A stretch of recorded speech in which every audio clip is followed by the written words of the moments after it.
This guy is proven through trials and tribulations that he can handle a roster. He can handle a veteran laden team, and he's developing at the big league level.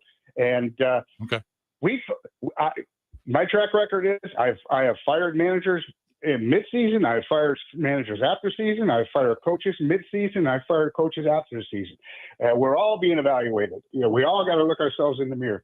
We are at a point right now where we are moving forward with our development of these young kids. I think Davey still has the pulse of the clubhouse.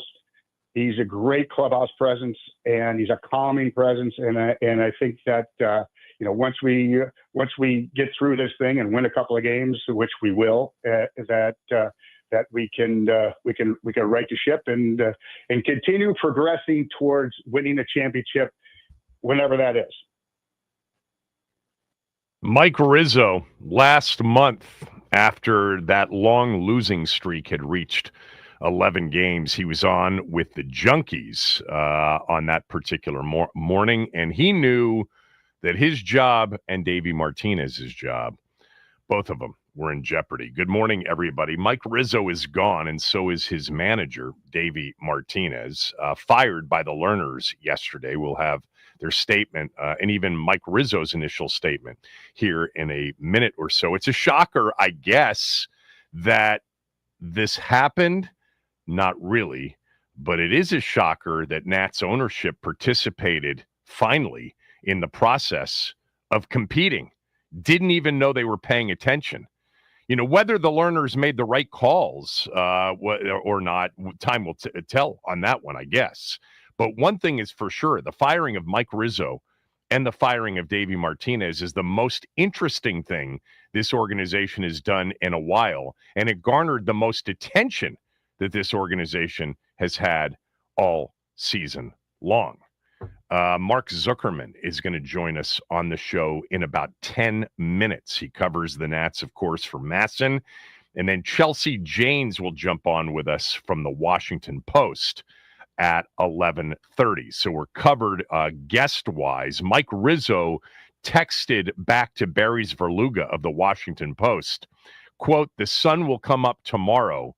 That's the job. I had a great run, navigated that ownership group for almost 20 years. That tells you right there. As did his statement to the Junkies last month that, this is about ownership as much as it is about anybody or anything else. The Nats organization, first of all, will install as the interim GM Mike DeBartolo. He'll take over. The actual manager will be announced today. The team is off after losing all three to the Red Sox at home over the weekend. They are in St. Louis tomorrow night. On behalf of our family in the Washington Nationals organization, I first and foremost want to thank Mike and Davey for their contributions to our franchise and our city. Nats managing principal owner Mark Lerner uttered those words in a statement put out by the team yesterday. Our family is eternally grateful for their years of dedication to the organization, including their roles in bringing a World Series trophy to Washington, D.C. While we are appreciative of their past successes, the on-field performance has not been where we or our fans expect it to be. This is a pivotal time for our club, and we believe a fresh approach and a new energy is the best course of action for our team moving forward. Closed quote. This was supposed to be a step forward in the rebuilding process, which is now going on 6 years.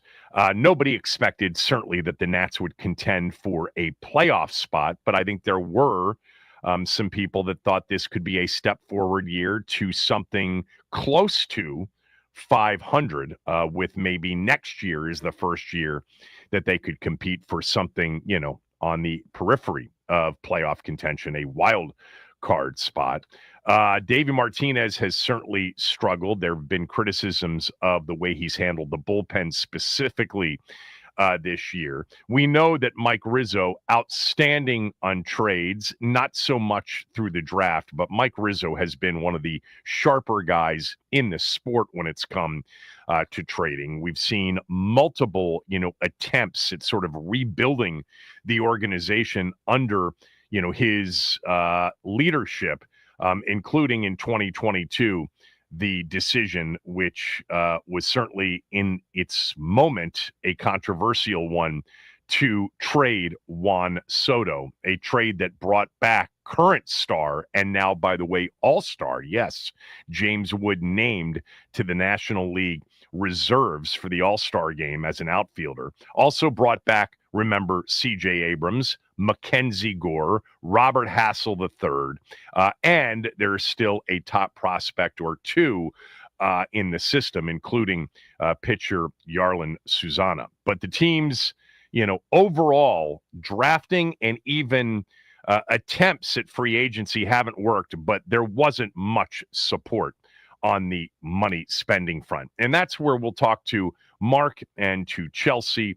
Tommy will jump on my podcast later on, a day early, and we'll get his thoughts. But I think there's a lot of thought among those that truly report on the team that there's been some frustration in that the learners have been sort of between, do we continue to own this team or do we sell it? Do we have any buyers for it? Not at what we're asking. A state of flux when it's come to loosening up the purse strings and pursuing a free agent of note or two to help this team get over the top. Because certainly the trade in 22 brought back some talent, but it has not been enough.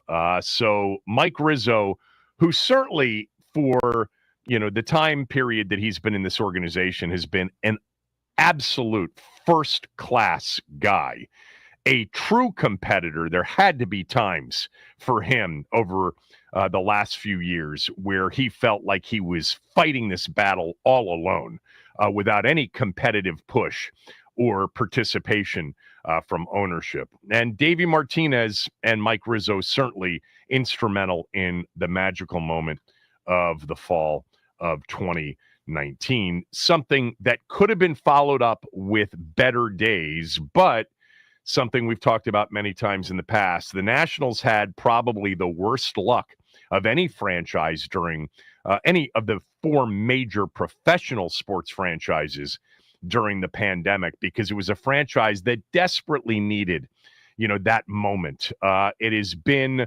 a cash cow to a certain degree, but not to the level of other major league teams. In its own market, it's never been number one or close to it necessarily. And winning the World Series and the opportunity that the World Series presented the Nats with was not, something they could take advantage of because of the pandemic.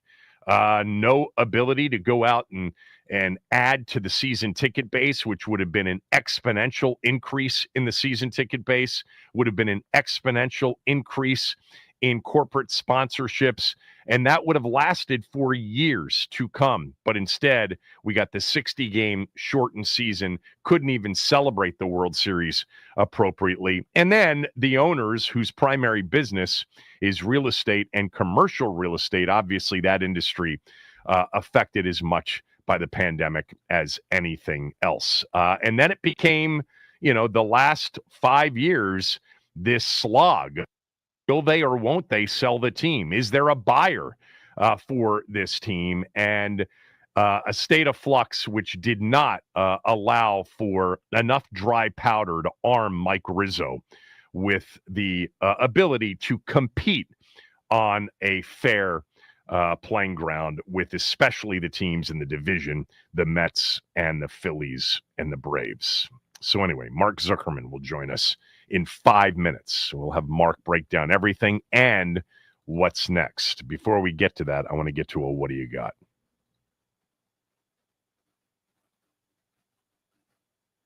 So over the weekend, Jeremy Fowler, ESPN, on a subject that, continues to be top of mind for this time of year, not today because of the firings of Rizzo and Davey Martinez. But ESPN's Jeremy Fowler reported over the weekend that Terry McLaurin is, quote, not happy with where things are with an extension. Fowler continued and said they've got a couple of weeks here to make progress before risking Terry McLaurin holding out to start training camp. This is not a major update on the last updates and the last reporting, whether it was Ian Rappaport or Adam Schefter or anybody else, but it's just the newest of updates on Terry McLaurin. Not happy with where things are with an extension. It's getting repetitive, but we've got a couple of weeks before training camp. The Adam Peters previous organization's history was to let these things, kind of play out over an extended period of time and approach them when they get to that bewitching hour or that, last hour before training camp begins. And unlike what happened in 2022, when Terry was locked up by the end of June on his extension, this may not happen until right before training camp begins. Veterans report on the 22nd of July.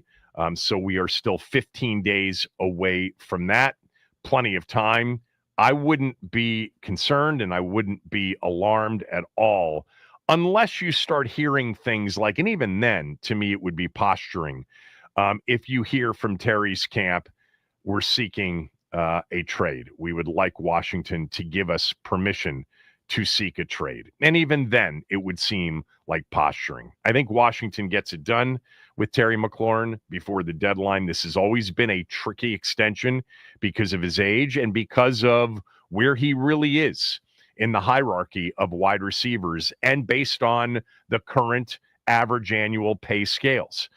Just because the Steelers perhaps overpaid DK Metcalf by a bit doesn't mean Washington needs to do the same thing. I want Washington to keep Terry McLaurin. I want them to certainly invest in what is to come, not reward for what has already been done.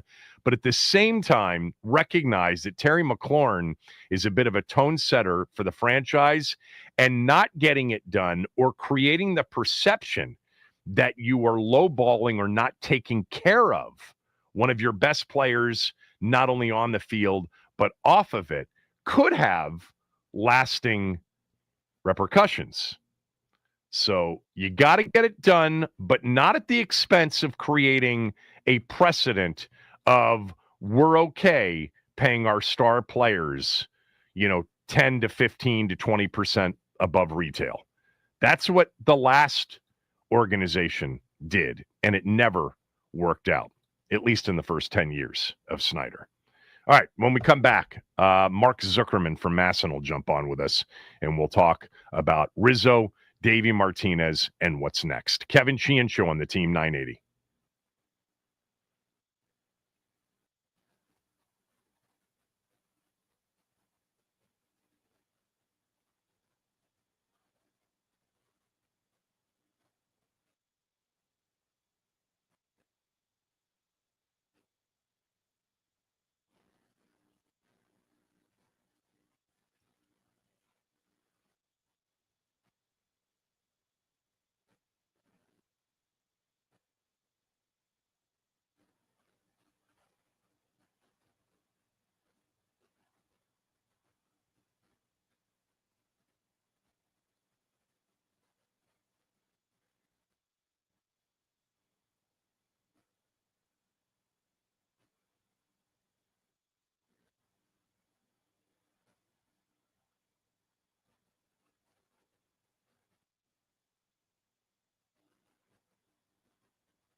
All right, joining us right now, as promised, Mark Zuckerman, who's been covering this team for a long period of time, a big part of Mike Rizzo's tenure for sure, and Davey Martinez's entire tenure. Mark can be followed on X, on Twitter at Mark Zuckerman. He follows and covers and reports on the team for Mass and Sports, and also has a Nats Chat podcast, which you can find anywhere you get a podcast, with our good friend Al Galdi. So, first question is, this seemed like it was a possibility a few weeks ago during the 11-game losing streak. Why now? I think we know you've followed the Lerners long enough to know that they don't really make spur of the moment decisions. They drag things out. So my guess is that the process probably started back then, and they didn't go through with it at the time, but probably had it on their mind and wanted to see how these next few weeks went. They played better on the road trip, and they actually just won 2 out of 3 against the Tigers, a very good team. And then the Red Sox series this weekend, first 2 games, they get blown out. And I feel pretty comfortable saying they probably had made the decision before yesterday's game. I don't think it was a reaction to the loss yesterday. I think they just got to a point that said, this hasn't been good enough. And, both Martinez and Rizzo had contract options that had to be picked up at some point this month. They probably had come to the conclusion that they weren't going to do that. So are you going to go through the rest of the season with them as lame ducks, or are you going to go ahead and make the move now? Personally, I kind of thought it wouldn't happen until the end of the year, maybe around the All-Star break if you want to make a managerial change. I really didn't think they would make a GM change in the middle of the season. But they probably just reached a point that they said, we think we're going to be making some pretty big changes anyways. Let's go ahead and do it now. Is the timing, Mark, hurtful because the draft is in a week, helpful, or is it benign? I don't know that it matters as much as the initial reaction, of course, is like, oh my God, they just fired their GM a week before they have the number 1 pick in the draft. And this is not just any GM, but a guy whose background is all in scouting and had been a huge part of the evaluation process there. But having said that, number one, my guess is they've already had the discussions and are pretty sure who they're going to pick anyways. So I don't know that it changes a lot there. The scouting, department is still intact, and those are the guys who are going to make the call. I don't know that Mike DeBartolo, who takes over as interim GM, is going to get in their way and try to say he thinks they should take somebody else than they would want. So I don't know that it makes a huge difference in that regard. And then there's maybe something to be said for this. One of the reasons Mike Rizzo is not employed today is when you look back at their last decade, really even more than a decade of drafting, they have not done a good enough job of developing good quality big leaguers. Forget about even star players, but just good quality big league players. The last homegrown draft pick who has gone on to give them at least 4 career WAR for the Nationals, and that's not a very low number. 4 WAR is not much. That's like 1 good season. The last one to do that is Anthony Rendon in 2011. So if one of your reasons for changing the GM is to say that you haven't done a good enough job drafting and developing, then do you want him being the one making the call this week for a very important decision on the number 1 pick? So I think there's maybe something to be said for that as well. Yeah, I was going to ask you about that, but when you said that you think maybe the decisions have been made already, so it's not that impactful, is it possible that they actually want in this final week somebody to get in and make better decisions and didn't want him to have the final call? Yeah, I don't think that is the reason for it. I think this is more about the performance on the field and the overall state of things. But yeah, there's maybe a little symbolism in there to suggest that they want this next pick, and it's a big one, they want the people who are going to be here in the future being the ones who make that call. And again, it may be that whoever they decide to pick, and my guess is it's Ethan Holiday, the high schooler from Oklahoma and brother of Jackson Holiday and son of Matt Holiday. Right. My guess would be that they were all already in agreement on that anyway, so it may not have made a big difference. Or even if they hadn't really sat down and decided who it was going to be, they may have had consent, ultimately had consensus on it anyway. So I don't know that it changes that much. But I think there's some symbolism for sure in the idea of saying, we don't want to have the person who we think we're going to be letting go anyways be the one making that call, or at least speaking for the organization on that draft pick. All right. Before we get to the reason it hasn't been good enough and sort of, parsing out some of the blame and a blame pie, if you will, I want you to just, because we've talked about him many, many times over the years, and there have been moments in which you have said and others have said Mike Rizzo is among the best general managers and maybe among the most underrated or sort of unheralded general managers in the game.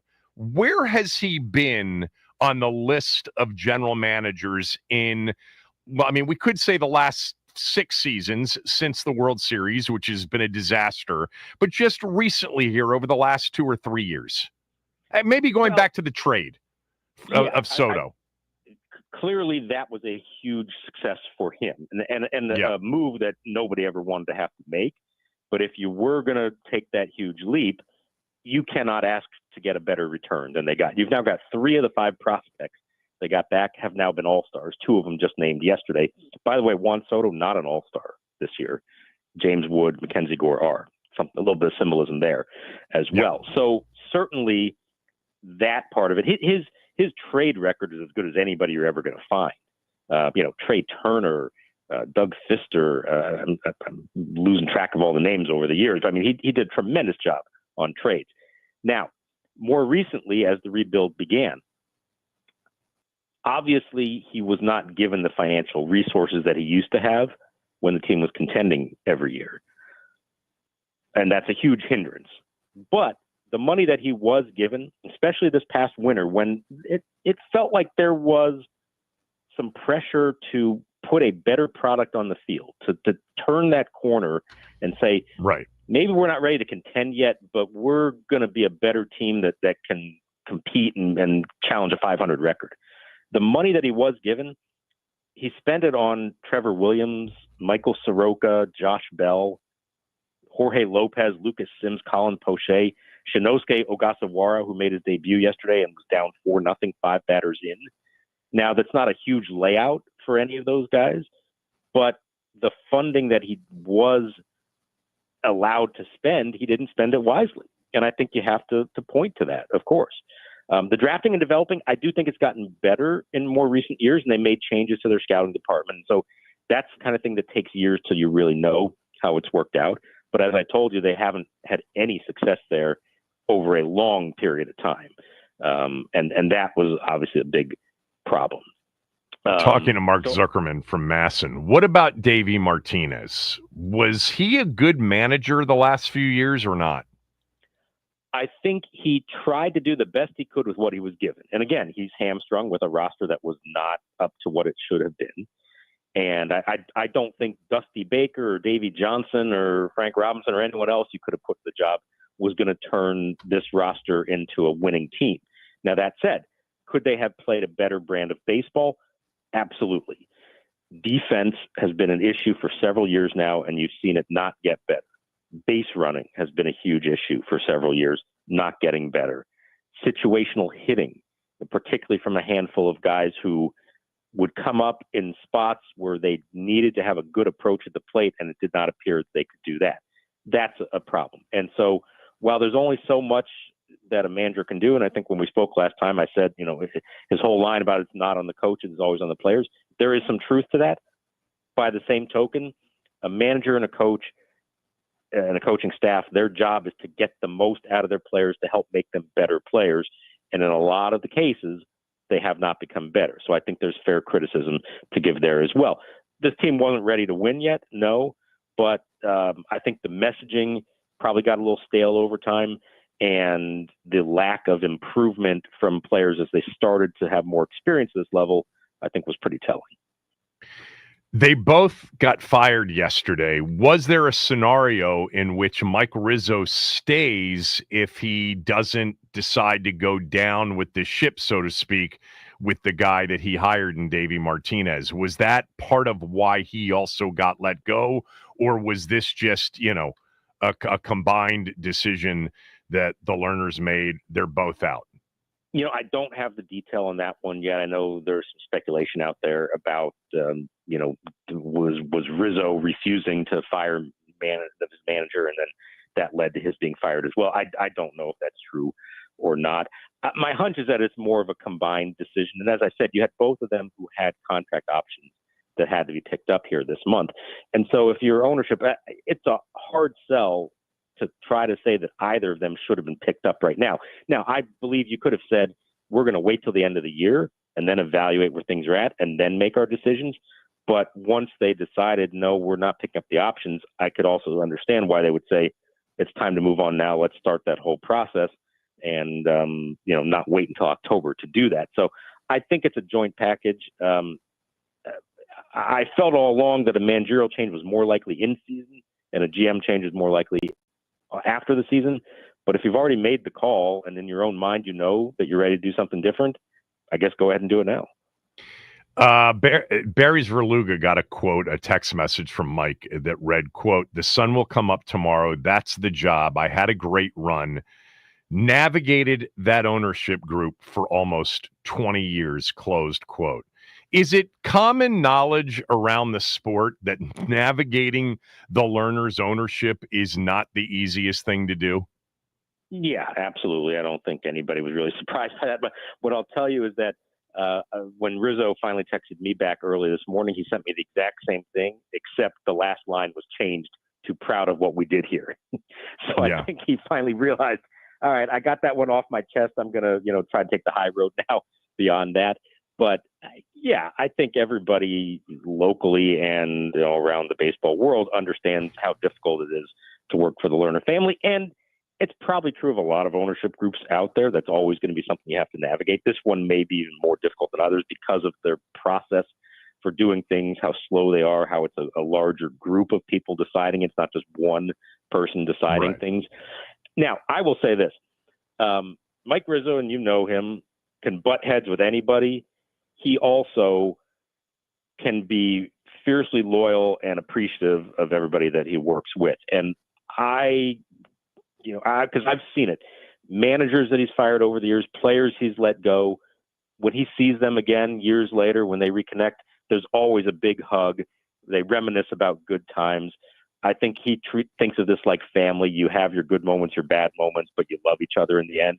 I am sure that whenever it is down the road that he crosses paths with members of the Lerner family again, they're going to remember good things. This isn't like they were always at each other's throats and now he's finally like airing his dirty laundry. It's nothing like that. It's heat of the moment, upset about being fired.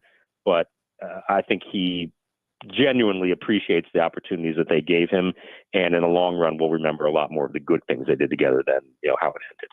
I mean, I asked that question in part. I mean, we all understand that locally, but getting a feel for what everybody around the league thinks, because I wonder if Rizzo gets hired because people, like they did with our football franchise for many, many years, said, well, I mean, that place is just different from you can't get it done there with that ownership group. Will they view Rizzo that way? Will he get a job?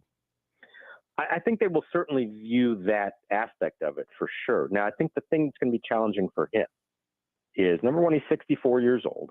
Right. And number two is that his approach to being a GM is an old school approach that is not very common in Major League Baseball today.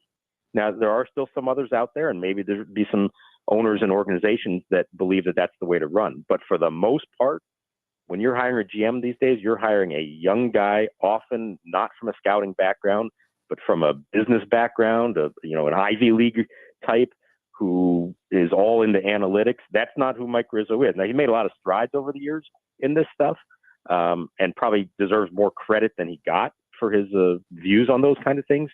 But that will be a little bit of a tough sell, and you're going to have to find the right owner and the right team that is willing to go with more of that old school approach with him if he has to get another GM job.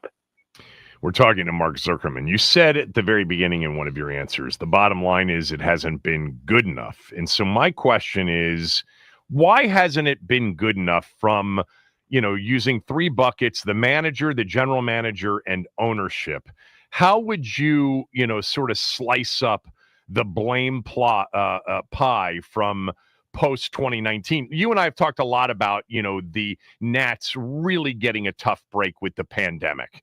And a lot of that may have been, responsible for the lack of success in 2020 and 2021, and the lack of, what they would have had in new revenue, being able to celebrate that in a normal way. But why hasn't it been good enough? Sort of give me the reasons why pie chart. Ownership, general manager, manager. Well, I think they're all included in it. I don't think anybody is not to blame. But you've made that clear with Rizzo's, just drafting and developing, certainly. Yeah, exactly. But I think ownership is probably the largest slice. I don't know that it's the full 50%, but it's the largest slice, followed by the GM and probably followed by the manager after that. From an ownership standpoint, yes, they are not in the same financial position that they used to be, and there are reasons that were out of their control that happened. However, I think most people understood that when you're going to tear down a roster and you're going to rebuild and start over, you're not going to be investing in the team at the major league level for a few years. Okay. But once they did start to bring up these prospects and had some genuine optimism, I think, going into this past offseason, that felt like the time, not just to me, to almost everybody in the organization, to say, okay, it's time to start to reinvest now in the product and to supplement the young talent we have with legitimate veteran talent. Maybe you don't have to go all in like you did, when they were competing for the World Series, but you need to give them more resources to do these things, as well as just all the other stuff that goes on in an organization, not just major league payroll, but all the other, areas of this. And they have not done that yet. Now, maybe they believe that their long-term approach needs to be more like Tampa Bay Rays. That's a discouraging thought for a lot of people, if that's what it's going to be. But they have not acted like the kind of bigger market club that we think they probably should be. And that was difficult for everyone. Now, on the GM side, yes, better drafting, better developing, better uses of the finances that you were given to sign players. And on the manager side, yeah, better job of getting the most out of your players. I mean, Davey is a tremendous communicator, tremendous leader. He's a genuinely good human being in so many ways, and that's going to be hard to replace. But there are things that the next manager can be better at, and coaching staff, not just manager, at working on those little details, making players better, getting the most out of them. And I think that's a challenge for everyone. They all have to be better in the entire organization. They all have to be better if this thing is actually going to turn around. It always starts at the top, though. So do you think it will improve? And let me take a step back. How much has the will we or won't we be able to sell the team, sort of state of flux impacted the last couple of years in particular? Well, I think that's been the most frustrating thing for everyone is what is the plan? They have said publicly that they're not looking to sell the team anymore. And okay, that's fine. But then you need to show everyone with your actions that is actually true and that you're not just sitting around waiting in case Ted Leonsis or somebody else does come through with the offer that you're looking for. And if really the goal for them, whether it's to keep owning the team and try to win again, or if it's to raise the value of the franchise so that they can ultimately sell it, well, you've got to spend money to make money. If you're not getting, say, $2.5 billion right now being offered to you, how are you going to get there? You have to have a better product on the field. And the only way to do that is to invest in it. And so I think that's really where they're at a crossroads. And so many people over the last few years have been sitting around saying, what is the plan? Are you in? Are you out? Right. And not just with your words, but show us with your actions. Whatever it is, either way, people will accept what that is. But they've kind of been stuck in the middle here. It felt like they were stuck in the mud, not doing anything. Maybe these moves are a sign they are ready to do something, but they've got a lot to prove, I think, to a lot of people now. Yeah, because that will obviously impact what's next, right? Like, is this an attractive job working for the learners for the next general manager or general manager candidates? Will they view Washington's availability and opening to be attractive enough? If I'm interviewing for the GM job in the coming months, I have a lot of questions for the people I'm interviewing with.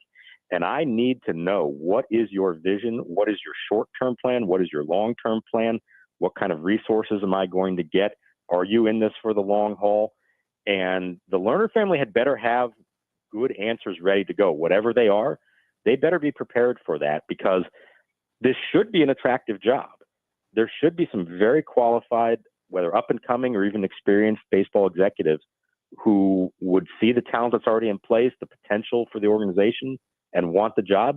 But you have to know going in what you're getting into. And I think those are some huge questions that the ownership family has to be able to address in a satisfactory way. Yeah, and I wonder, Mark, and I'm asking you this, are they connected enough? Are they self-aware enough to know that this job, they're going to be interviewed as much as they're going to be interviewing the candidate, and how they'll deal with that? I hope they know that. It's a great question, though. And here's something to keep in mind. They've never actually hired a GM. You know, they inherited, right, because he was on Bowden's staff.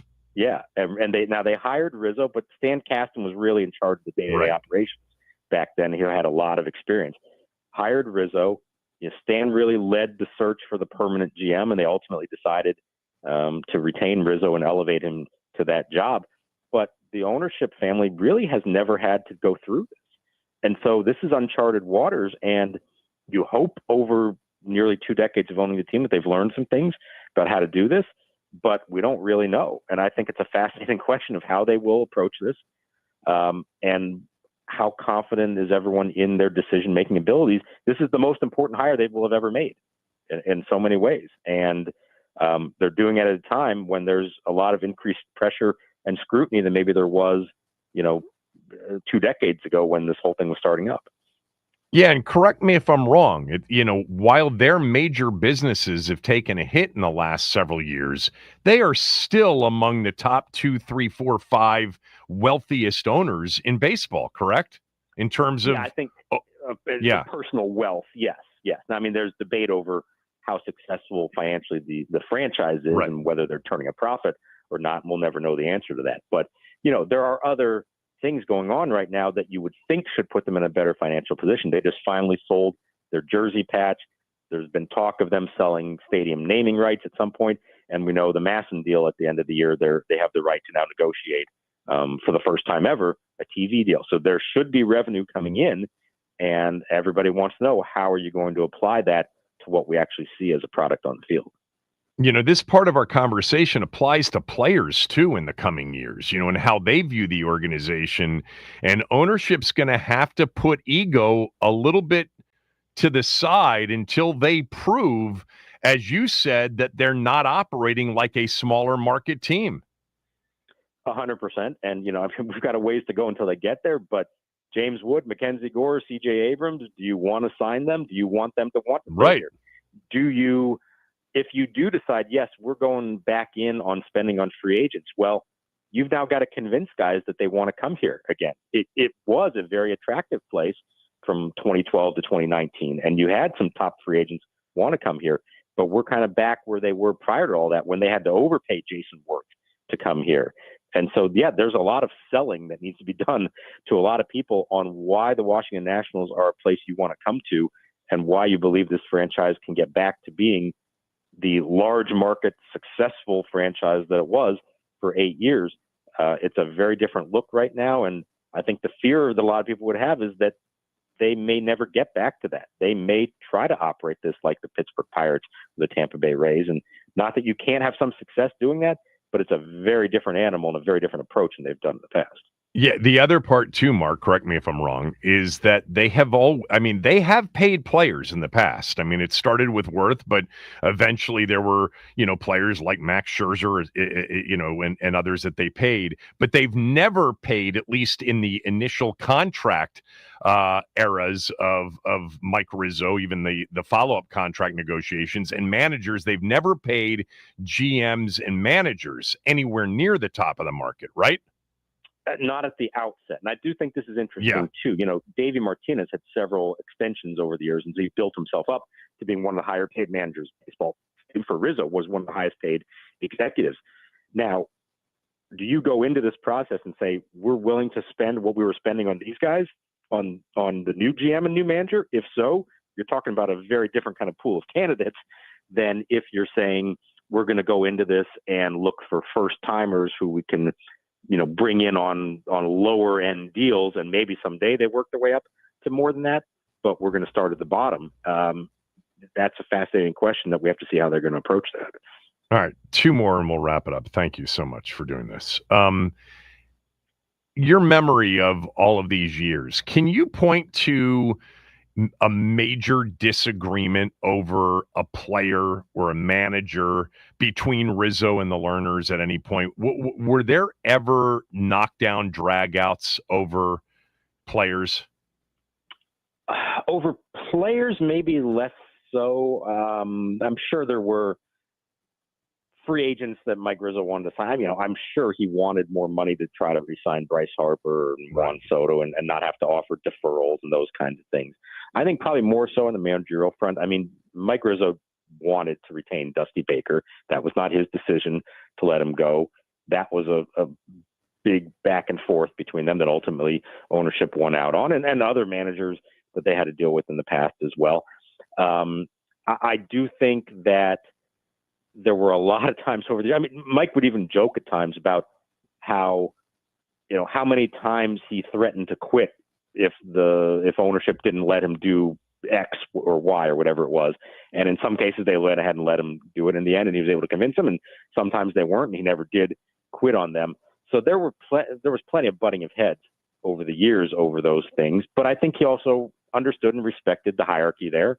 And ultimately, they own the team and they get to make the decision. He is a strong-willed, very opinionated man, and he's going to give his voice to it and tell them what he thinks should be done. But ultimately, he had to, adhere to whatever they told him was going to be the case. I mean, he had to be the public voice of this team for a very long time and take a lot of bullets on their behalf that maybe he didn't deserve. But that was part of the job, and I think he understood that was the assignment. Wasn't Bud Black a big disagreement? Yeah, so that was they had decided on Bud Black as the manager to replace Matt Williams, and had told Black that you're our guy, and it all started leaking out that he was the choice, and that all happened before they'd actually negotiated a contract. The Lerners offered Bud Black 1 guaranteed year with an option, and he said, "Hang on a second, I'm an experienced manager. I don't take an offer like that." And so he backed away from it, and that's how they wound up with Dusty Baker instead, who did get a good deal, maybe because they were embarrassed at how that all went down. But, yeah, it was a good sign of the negotiating process and how ownership could step in and say, okay, yes, we know who you want to hire as your manager. Now we'll take care of the contract stuff. And no, actually, that blew up on them. All right, what's next? Give me your prediction.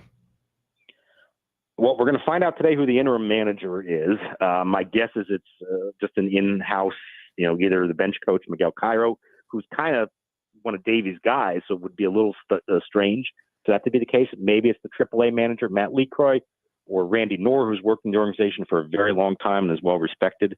Mike DeBartolo is going to be the interim GM the rest of the year. Really what this is now kind of a lame duck session for the rest of the year. Now, there are things they can try to do to set themselves up, and maybe whoever has those jobs can do a good enough job to earn them on a full-time basis. But really, I think now we're looking ahead to the off season and how dramatic of changes it is going to be. Do they go clean house fully? Everybody in the front office is a Mike Rizzo guy. Everybody on the coaching staff is a Davey Martinez guy. Are you starting all over in all of those, or are you trying to maintain some kind of continuity? I think that's the biggest question now over the next few months. 5 playoff appearances over an 8-year period where I think they won more games than any team in the bigs except for the Dodgers. That seems like so long ago now. It does. Unfortunately, it was a great run, no doubt. It culminated with a World Series. And I think when it's all said and done, the dust settles, that's what we're going to remember more than how this all ended. I agree with that. Thank you for doing this. I appreciate it. I know you're busy today. I'll talk to you soon. You got it. Thanks, Kevin. Yeah, Mark Zuckerman, everybody. Follow him on X, on Twitter, at Mark Zuckerman. He and Galdi do a podcast called the Nats Chat Podcast. I'm sure they've got a new episode out, so go listen to that. Chelsea Janes from the Post will join us at 11:30. We'll get her perspective on all of this. We'll open up phone lines now at 301-230-0980, 301-230-0980.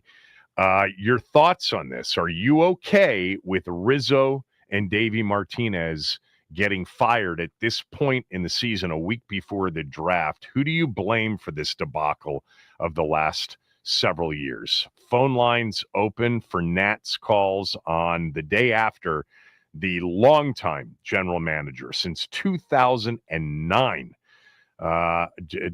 Mike Rizzo's been the general manager 16 seasons, along with the World Series winning manager, Davey Martinez, fired, both of them yesterday. Phone lines open, 301-230-0980. It's the Kevin Sheehan Show on the Team 980, the team980.com. You can also watch us. We're streaming on the Team 980 YouTube page.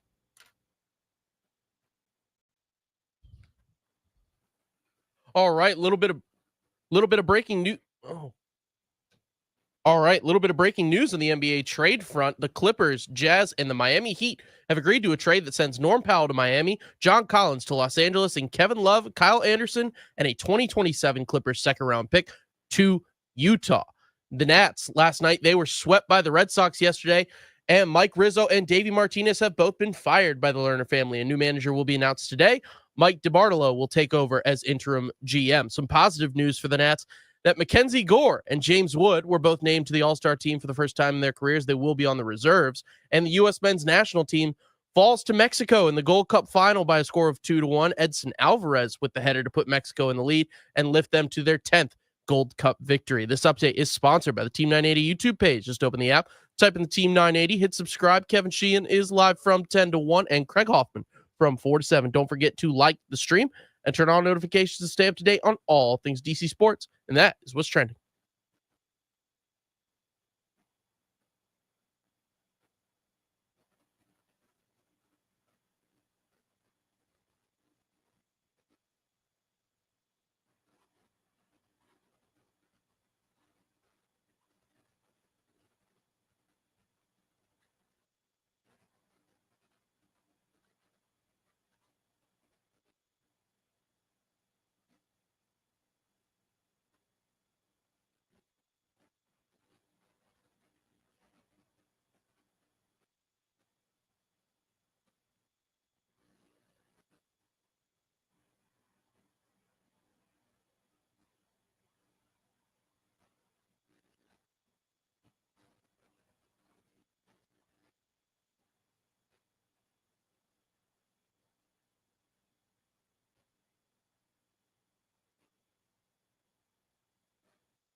All right, your reaction to Mike Rizzo and Davey Martinez getting fired yesterday. Who do you blame for the last several years, 6 years since 2019? Really does seem like a distant memory. 93 and 69, rallying in the wild card game to beat the Brewers. And we know what happened next in that epic 5-game series against the Dodgers before handling the Cardinals and then rallying from 3-2 down in the World Series to win the first since 1925 here in D.C. But since then, shortened season 26 and 34, pandemic summer of 2020, 65 and 97 in 21, 55 wins in 22. Last 2 years, 71 wins, and right now they are 16 games under 500 and headed for the worst record that they've had in the last 2 seasons.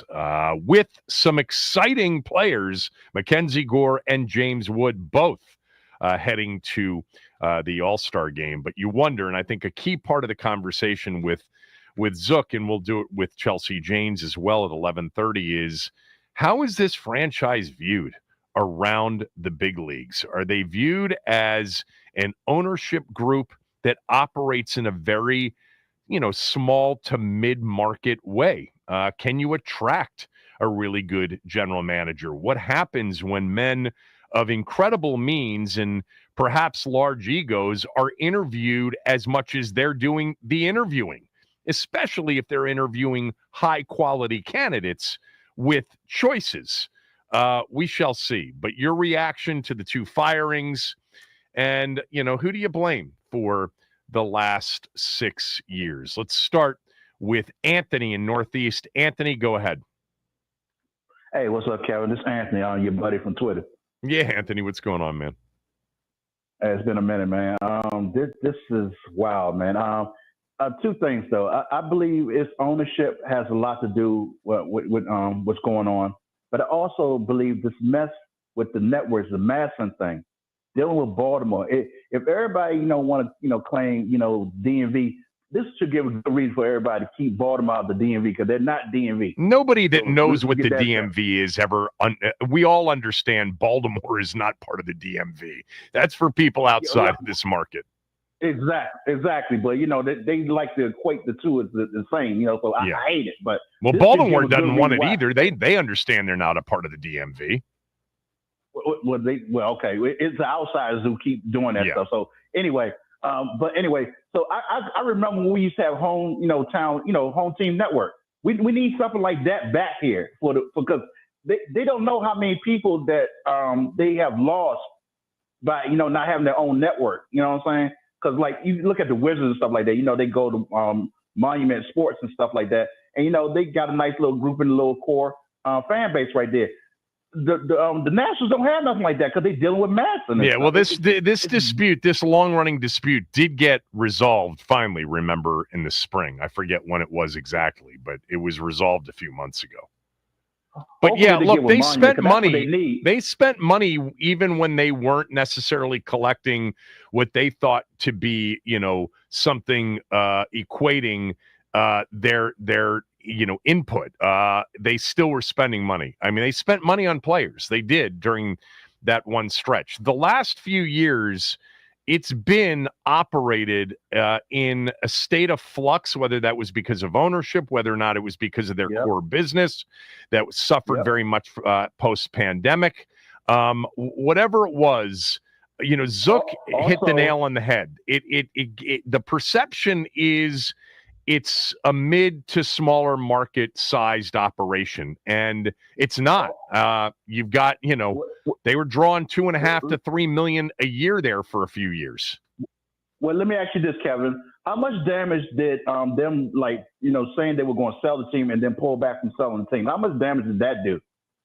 Yeah, I think it's the whole kind of, are they or aren't they? They clearly wanted to, but they didn't get their number. And, that's a whole other conversation. Anthony, thanks for the call, as always. That's a whole other conversation because the guy certainly who was interested, and he mentioned this to me when he was on with us not that long ago, he was certainly, Ted was interested in purchasing the Nats. As was the new owner of the Orioles interested at one point in the Nationals, but they aren't going to sell for, that much less, if anything less than what they were asking. I don't know where they are. They say they're not selling, and yet they're not spending.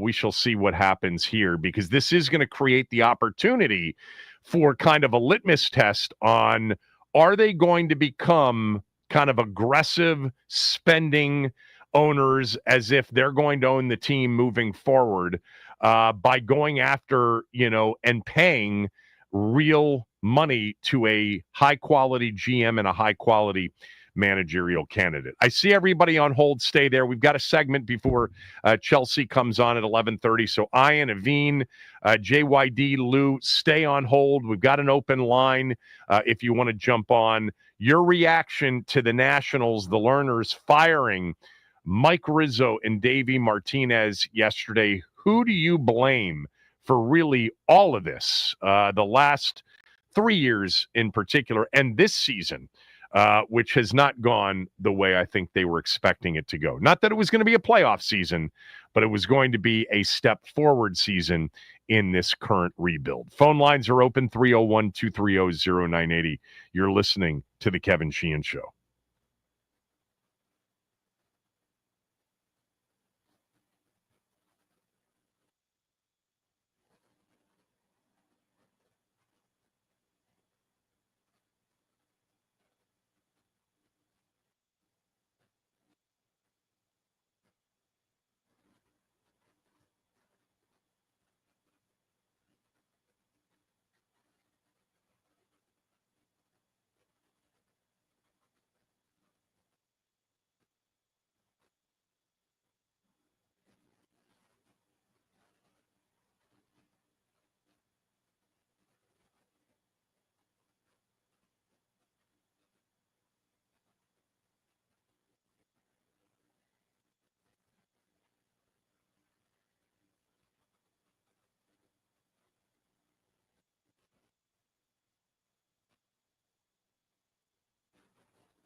All right.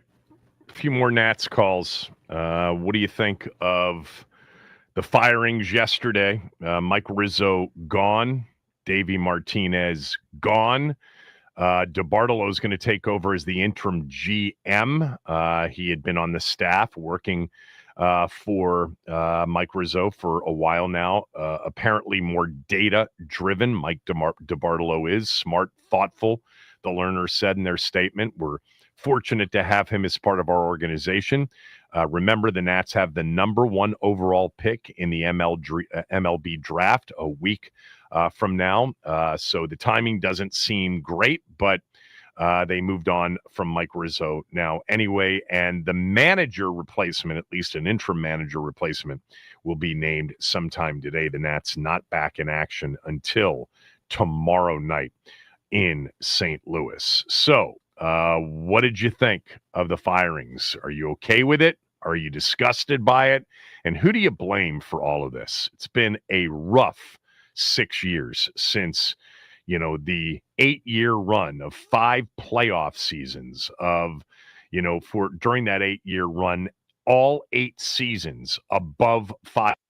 Even in the 3 years they didn't get to the postseason, they were 86 and 76, 83 and 79, 82 and 80. I mean, attendance, over 2.5 million for almost all of those years, and culminating in that incredible, memorable October of 2019. But since then, one of the worst teams in baseball with, by the way, an attendance Mark, that just looks paltry compared to what it was when they were competing for play in October. So who do you blame for all of this? What's your reaction to it? 301-230-0980. We had Mark Zuckerman on the show last hour. He was excellent. And Chelsea Janes will join us at 11:30. I am going to get to some of the other things that happened over the weekend, including the Wizards trade for Cam Whitmore. Can't believe how many of you believe that trade is going to put Washington into the postseason next year. But we will talk about that a little bit later on in the show. Ben will join us at noon. Let's go to Ian. Ian, go ahead. Kevin, we endured 25 years of Dan Snyder, so we all understand that when you have bad ownership, or irrelevant ownership, or criminally negligent ownership, no one can succeed. We've seen that. So the blame starts with the Learners. I don't care. Criminally negligent is hyperbole at your best, Well, so, Kevin, but the other descriptions are not inaccurate. Go ahead. So let me flush that last statement out. They were the only team without a stadium rights naming deal and a logo deal. They have one of the higher cost of attendance figures in the majors. They have one of the worst payrolls since 2020. And this notion that the pandemic hurt them, yes, of course, real estate development in the DMV was hurt by the pandemic, but they are still one of the richest ownership groups. And they're not the only ownership groups that have real estate involvement in the MLB.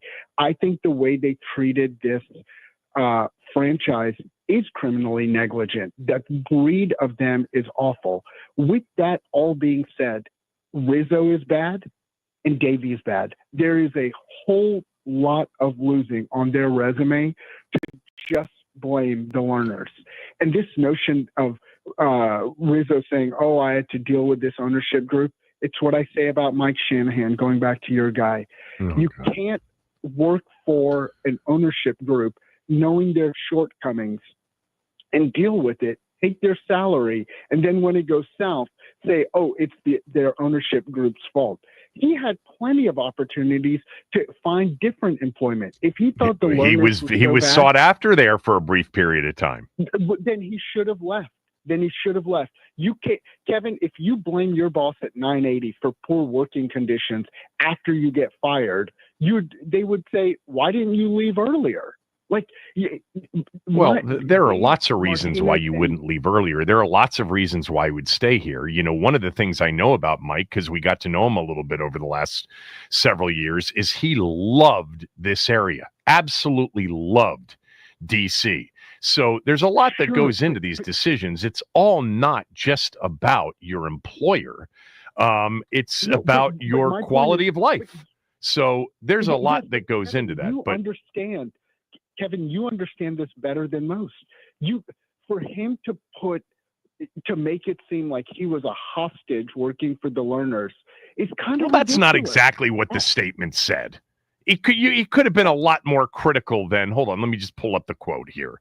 Could have been a lot more of a shot taken than the sun will come up tomorrow. That's the job. I had a great run, navigated that ownership group for almost 20 years. That's closer to a subtle shot than a direct shot. It's indirect more than direct. Okay, we can. I don't know. It's close. The nuances of that. Yeah, we can debate the nuances of that. But the point being that, again, I think they're all bad. The blame pie is obviously ownership 1, Rizzo 2, Martinez 3, and they're all bad. I just hope that this ownership group sells, because I don't see any way that they all of a sudden start trying at an MLB level that's commensurate with our media market size, our potential fan base size.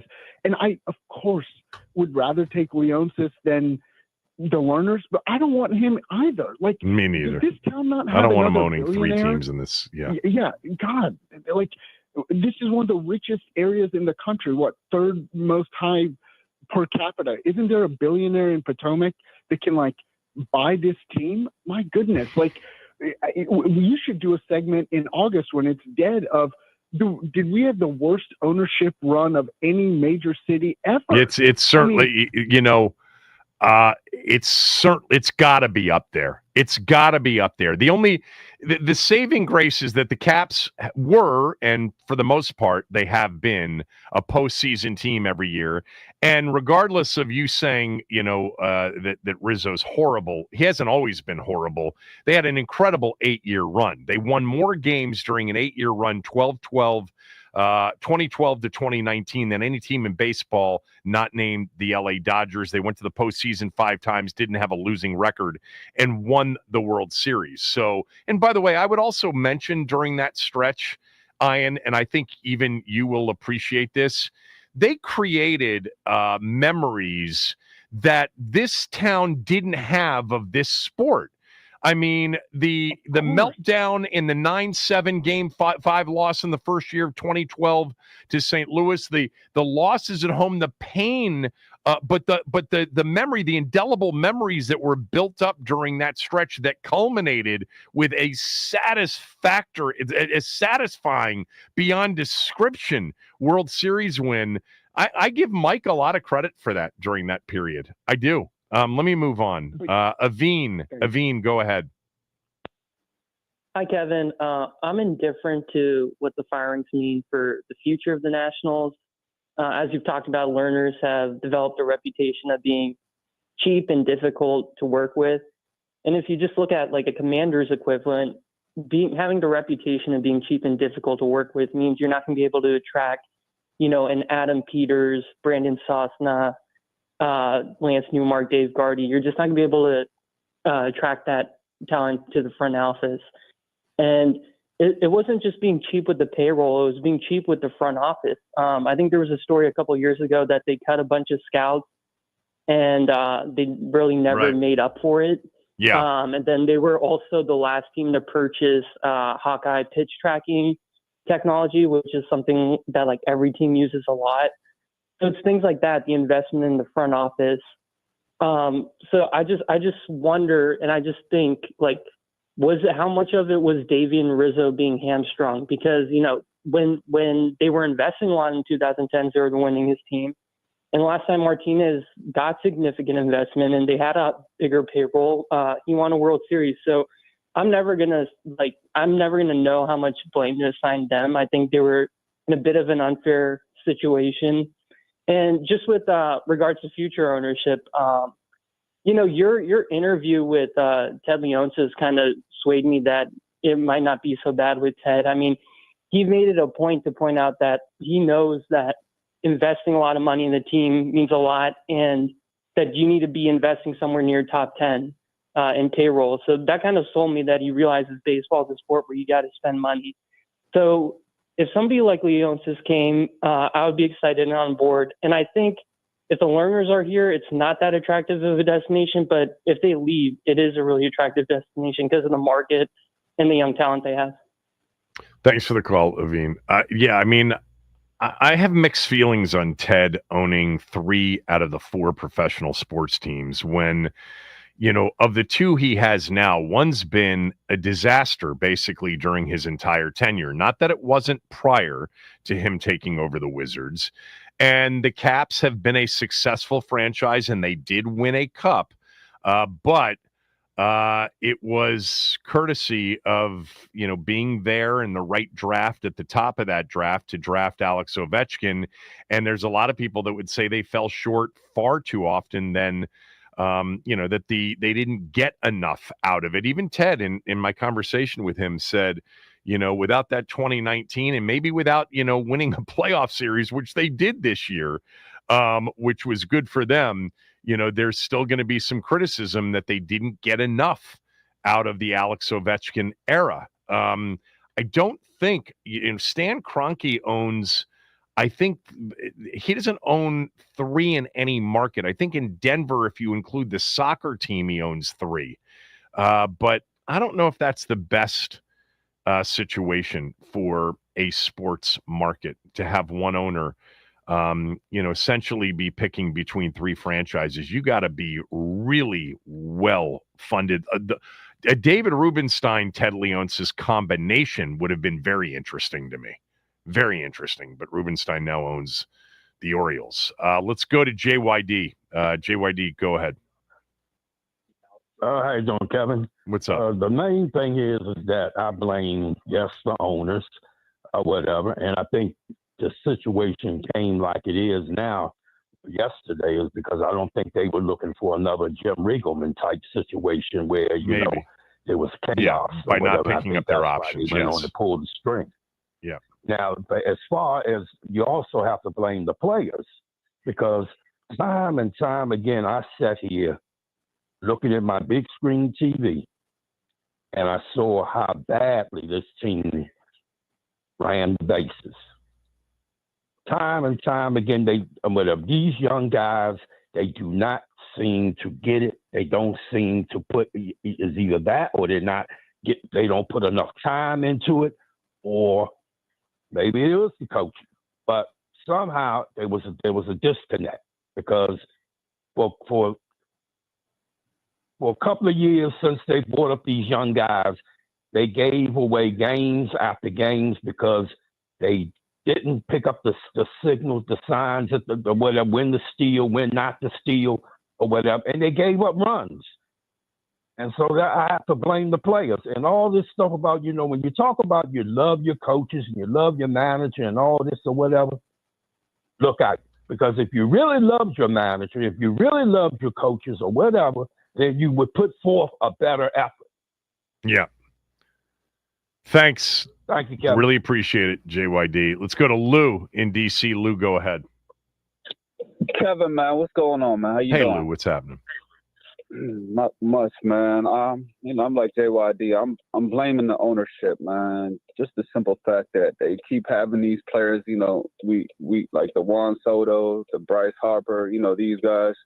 You have them. You have the opportunity to sign them, but you let the other teams, you know, grab them and sign them, and you let them get away. And I can't blame Davey. He's working with what he got. Mike Rizzo, he's been phenomenal since he's been here. He know how to sign players and draft players and things like that, develop all these players. So, you know, the learners being cheap, you know, they remind me of the hockey. I mean, I said about the hockey team, but, you know, Ted Leonsis, he owns the basketball and the hockey team. So he's just another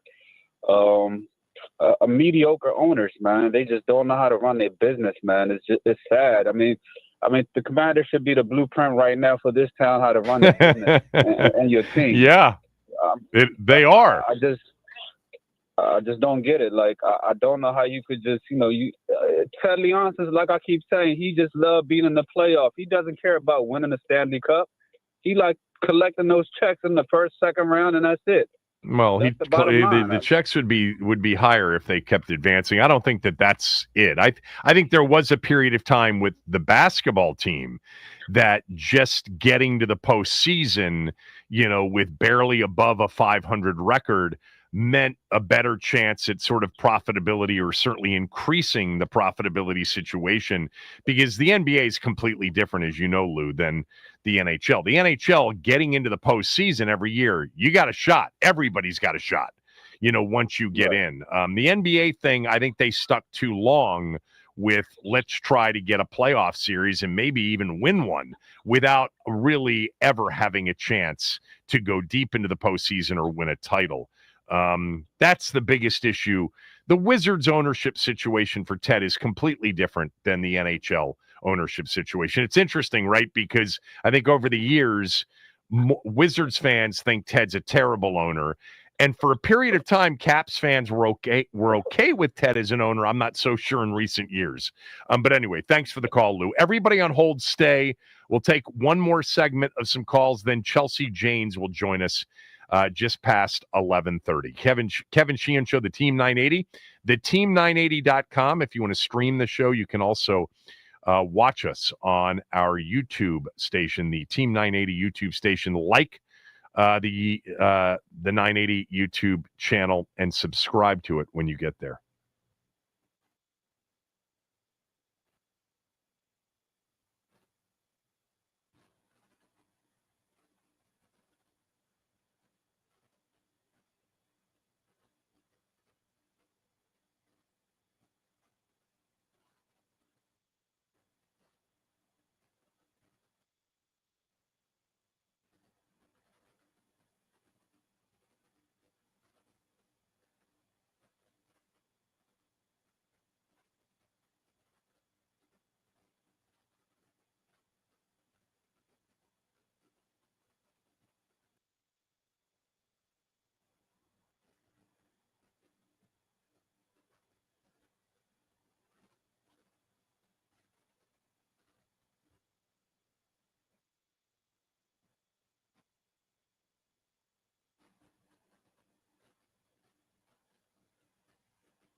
from the Washington Post will join us at 11:35. We'll continue the conversation on Mike Rizzo and Davey Martinez being fired yesterday by Nats ownership. Mike DiBartolo will take over as the interim GM. A manager will be named today. The Nats do have an open day. They have the day off. They travel to St. Louis today to face the Cardinals in the first of a 3-game set tomorrow night.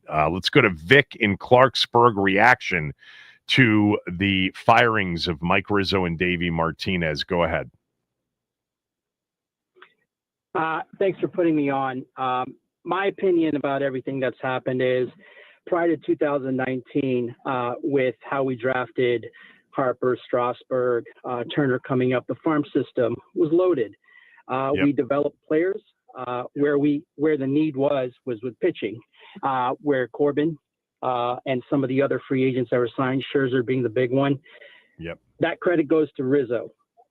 Now, post 2019, we've been in the bottom half in the league in terms of farm system development. Without Juan Soto, before that trade, we were in the bottom half. Before that trade, we jumped to the top 10.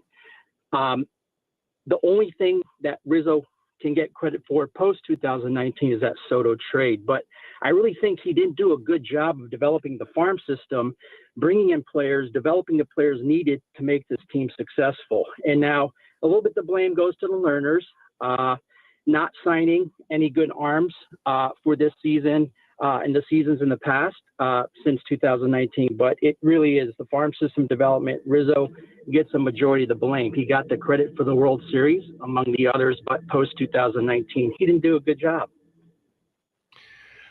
Thanks for the call. Yeah, everybody has certainly weighed in on the drafting and the lack of developing the farm system, which was the feeder there for that incredible 8-year run. And, Steven Strasburg and Bryce Harper. And then, as you said, what they were able to do with, some free agents to supplement that, especially pitching wise with Max Scherzer to get them into, that contention phase that they were in for, a long stretch. Again, I don't know that everybody remembers this, but they won more games over an 8-year period than any team in the bigs except for the Dodgers.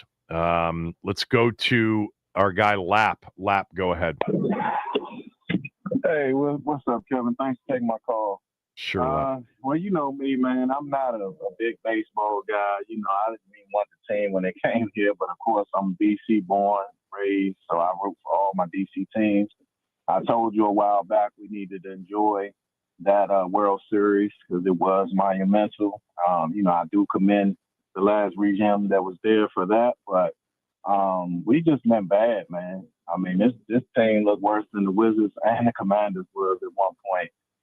And so I don't know. And I agree with you with when Ted being the owner, maybe we need to go in a totally different direction. Only thing about it is we familiar with Ted. We know how Ted operates. It probably wouldn't be as bad, but I think we should be open into getting some new ownership in, and I think things will change. But it's just, we can only be open to new ownership if they actually decide to sell the team and for a price that the purchaser deems to be fair, which is the issue, that no one wanted to pay what the Lerners would have sold for. There was certainly a Ted Leonsis interest, maybe a Ted Leonsis, David Rubenstein combo that was interested, but they didn't think what the Lerners were asking for, it was worth it. So I don't know where the Lerners are now. I would imagine if somebody came up with their number, they might decide to move on from it. But until that happens, they're probably not going to sell. They've operated their businesses very much on, standalone businesses. It doesn't matter what their overall wealth is. What is the business that they own doing from a P&L standpoint?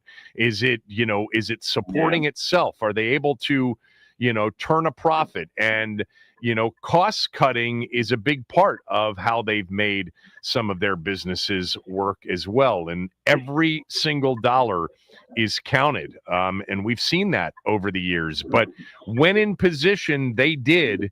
And, you never know how much Ted Lerner, while he was alive, had something to do with that. The desire to see a competitive team in a World Series back in Washington for the first time since the mid-1920s. It was almost 100 years in between. So when he passed away, maybe, the desire, and remember, there are a lot of people involved. It's not just Mark Lerner. There are several people involved. Tommy's talked about this, and there are divisions within that group. So we'll see. It's not the best situation. That is for sure. The one thing we know, no matter how much you want to be critical of Mike Rizzo, of Davey Martinez in recent years, the one thing we know is that the ownership situation here, we've known this for a long time, is not top tier. It is about the business and making money, and in some cases not losing too much money, as much as it is about winning. They are not, that's not the way the business has been operated, certainly in recent years. All right, we're gonna get to Chelsea Janes. She is standing by. Chelsea has watched all of this unfold for many, many years. She'll join us next.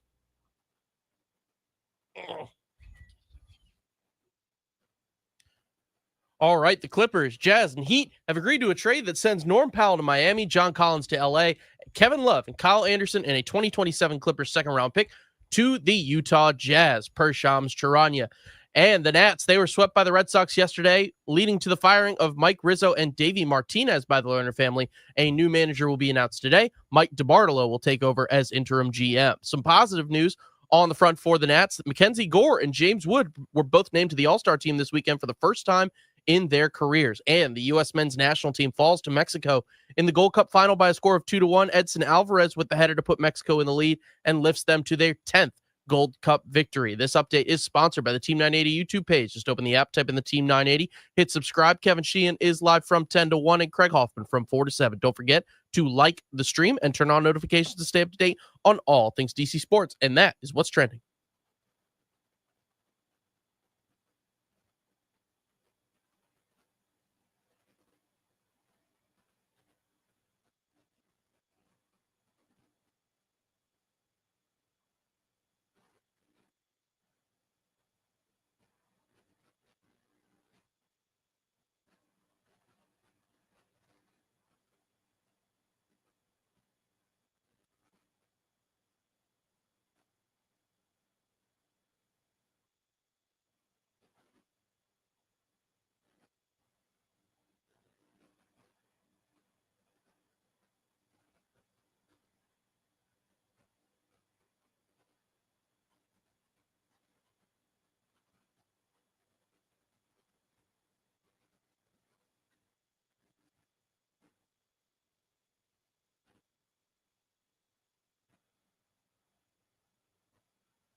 I mean, you have ebbs and flows during the season, and I think that you've seen that. What has to stay constant is, your starting pitching has to be consistent. Your defense has to be consistent. You can't give away outs. You can't give away extra outs. You can't run into outs. And I think that's how you win those, 2 and 1 run games that we didn't win in June. And these young players have to get better at the fundamental side of playing the game. That was Mike Rizzo last month on with the Junkies. Remember, that was during the 11-game losing skid, and a day or two after Davey Martinez was asked about the offensive struggles, and he said it was on the players. Davey Martinez is gone, and so is his boss, Mike Rizzo. By the way, this from Keith on Twitter. Does Josh Harris have room in his ownership group to purchase the Nats and hire a legitimate front office to run the show? I would say that after needing 25 limited partners less than 2 years ago to come up with $6 billion, add another $100 million into the current stadium and a projected expense, we'll see if the city council gets it done, of $2.7 billion for a new stadium. I think they got their hands full, Keith. That's just me.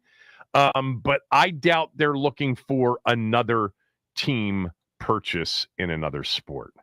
Joining us right now, one of my favorites, Chelsea Janes, at Chelsea_Janes on X on Twitter. She, of course, covered the Nats through that 2019 World Series title, then got involved, if I recall, in the 2020 election and covering that. But she's now the national baseball reporter for the Washington Post. By the way, am I right? Remember, wasn't it right after they won the World Series, you shifted to the 2020 election? It was right before. So it was right before. Getting me off the beat was fortuitous, apparently. But yeah, that's exactly right. I went there, and then I came back to the world that's more fun, for sure. Yes, a lot less angst-ridden. All right, so let me just get your overall thoughts on what happened yesterday. I was stunned. Maybe people in our position shouldn't be stunned by news like this. I think a lot of people in the organization were also stunned, but not stunned because I, thought Mike Rizzo and Dave Martinez had locked up their jobs for the foreseeable future, but stunned because the Lerners don't do things like this. This was swift. It was decisive. It was surprising. And I think it also might have, ultimately been, the right thing to do, which is also why it is stunning. Okay, swift, decisive, rather than what? Indifferent and sort of disconnected, Exactly. Which is what some people said that made it surprising. Is that part of why you were surprised? Because you thought, in essence, I mean, this is an exaggeration, that they were barely paying attention? Yeah, absolutely. I think, I and others and people in the organization wondered at times, what would have to happen to make a big change. It never seemed like, it seemed like if it were on-field performance that would have come already. But, their timing is what it is. I'm just surprised that they are plugged in. I don't know what pushed them over the edge, but, for them to actually have made a decision like this qualifies as really surprising at this time. All right. So why do you think it might be the right thing? I obviously have a lot of respect for both Davey and Rizzo, as people. I think it was clear that there needed to be a different voice sort of day to day in the clubhouse. Just, this team wasn't progressing. I mean, James Wood is one of the best players in baseball, and the team didn't get better, when he became an everyday superstar. Mackenzie Gore is making a lot of progress, striking out a ton of people. Scherzer and Strasburg numbers, and the team is not getting better, and the fundamentals are still not there. The attention to detail wasn't there. It just seemed like there was an urgency, and that may or may not have been Davey's fault, but often when that is the case, changing, in the manager's office makes sense. It's justifiable. I think on Rizzo, I think if we're kind of being honest, there wasn't going to be a major change in the direction of the organization if he were still in charge.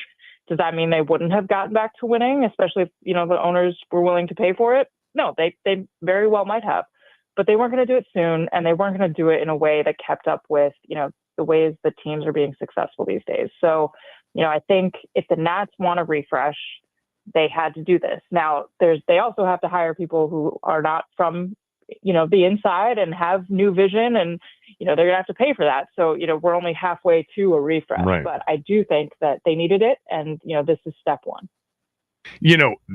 We'll get to whether or not they can attract somebody and they'll pay somebody.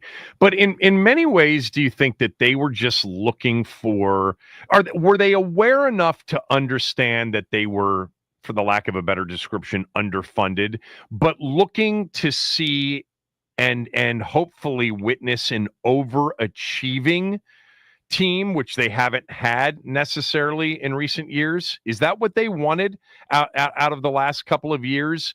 Essentially more out of less? I definitely think they hoped for more out of less. I don't know what they expected this year. I think not a lot of their decisions, particularly when it comes to freeing up payroll for the front office to work with, suggested that they felt any kind of urgency about winning. So I don't know that they cared. I don't know that they cared about winning. I know, though, that they do care about how they are perceived. And I think maybe it kind of hit them that, what they are seeing this year is not moving in any particular direction. And whether they're willing to spend or not, it had to start moving in a certain direction. Everything had kind of stalled out. Attendance is not great. People are not happy. And I do think that matters to them. So, but ultimately, it could be as simple as, they looked up, they realized they weren't making progress. They realized people were frustrated, and Davey and Rizzo's options were up in a few weeks, and they said, we're not going to pick them up, so we've got to make this choice now. But I think getting to kind of the bottom of the logic here will be really fascinating, because it's really out of character for this ownership group. You just said something that's interesting. You said they do care how they are perceived. And maybe that's part of why this swift, decisive, out of character response was, their action yesterday. The next part of how they're perceived is they're perceived as, operating in a way that's more equivalent to a mid-market, if not a smaller market team. Will they change that part of their perceived personality? I don't see it, but I didn't see this either. I think from what we've heard, ever since the pandemic, the money has been tighter, and right. I'm willing to believe that. And I think, if they do this right, that's survivable. We know teams can be smart on a budget. I don't think they're going to be, I think they're willing to kind of get that payroll up a little bit. I don't think we're going to see them be, A's level or anything, but, I just think that at this point, I have no evidence that they're willing to splurge the way they used to. And I don't think they have the resources to do it. They certainly, have suggested that that is not in the cards. That does not mean that they can't commit to a winner. And I will be interested if they have internally sort of recognized that maybe, if the money is not where it used to be, we can do this in a very different way. We can put a lot of money into player development, play the Rays, the Guardians game, the Brewers game. Should that happen in a market as big as DC? I mean, that's a separate question, but it can happen. Then again, and I know this too, like, they have not always been the kind of people who go out and spend their time searching for the absolute best and brightest. So, operating on a budget and doing it successfully and winning would require a really thorough search with some kind of out-of-the-box thinking that hasn't been characteristic of how they've run things. So I don't know, where they go from here. I don't know how much, the way they're perceived matters when it comes to money. It certainly hasn't moved them in the past. But I do think there's a world in which a new reality and winning can coincide. And to their credit, I don't think it was going to happen with Mike Rizzo in charge.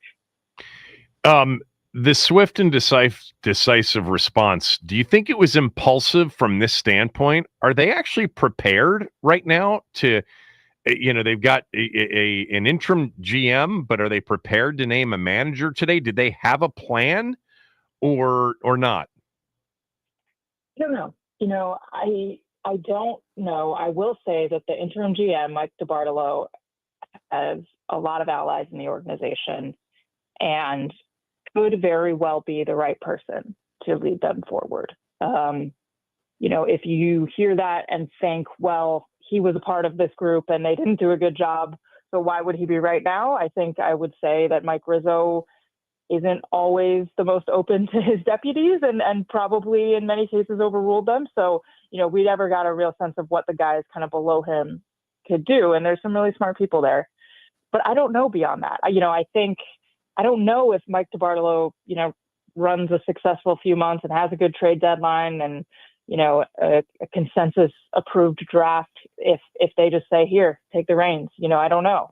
That seems to be sort of the way they would prefer to do things. It's less expensive than running a search and paying someone a big name. It's easier. But, that's where we don't know what the vision is. I will say if they ended up deciding Mike DiBartolo was the guy, I think, that wouldn't be the end of the world. But as for a plan beyond that, I hesitate to think they've sat in the room and laid it all out. I think often they are much more decision to decision, try to get everyone to agree. And when you get a consensus, do that thing and then move on to the next thing. Talking to Chelsea Janes, of course, from the Washington Post. When you described the reasons why you think it might be the right thing, I think they're all reasonable. And I think most reasonable people can understand that this is a situation that was more than just ownership. But I'm curious as to whether or not you think A, pandemic, B, the state of will they sell or won't they sell? C, Ted Lerner passing away, which was 2 or 3 years ago now. If these three things, if the pandemic doesn't happen, are they ever looking to sell the team? How much of these three things and maybe another thing or two have impacted why they are where they are, which is going to be a 6th straight hideous season? Yeah, there's no doubt that they ran into a brick wall. I mean, I think winning the World Series the year before the pandemic, I don't think you can over-exaggerate how devastating that was financially. Right. The year after is the year where you really reap the benefits. Everyone always says this, and they didn't get to do it. And had they done that, does the signings change? Does Soto stay? Do they trade Trey and Max? I don't know. I do think they were getting to a point where there were a lot of big contracts, and even a great revenue year probably wouldn't have allowed you to keep all of them. You'd probably have to rethink at some point. But it definitely didn't help. And I think Ted Lerner passing away really threw them into a place of indecisiveness. That they have to make decisions as a group. Mark Lerner is not the kind of guy who's going to go in there and pound on the table and say, I want my way. When it comes to the baseball decisions, he's got to get everyone on board. It's just kind of a perfect storm of stagnation. I think when the pandemic happened, they didn't have money. They didn't have the patriarch there. And, they had people in place in Mike Rizzo and Dave Martinez who knew the organization really well and had ways of doing things and weren't going to change, to adjust to a new reality. They were going to just kind of wait a few years, rebuild the talent pool and hope that worked. And it just hasn't yet. So, yeah, I think part of the reason this is so surprising is because there's a lot going on here. You really can't point to one of these two guys and say, if, we replace Mike Rizzo, everything's going to be better, because the ownership's going to be the same. If you fire Dave Martinez, the clubhouse is going to be better because the names in there that Mike Rizzo put there is still the same. So it's just, there's a lot going on. This doesn't fix everything, but it does clean a slate that probably needed to be cleaned if they were going to make meaningful change moving forward. And they still might not, because I do think, that ownership group has not proven that they are capable of doing that yet. Right. I want to get to that in a moment, but let's talk about in the short term. There's a draft. There's a trade deadline at the end of this month. What do you expect? Do you expect that they had the draft figured out before they fired Rizzo yesterday, or do you think DiBartolo will have a big voice in what they do? I don't know, because I don't know how different DiBartolo and his approach will be than Rizzo's would have been.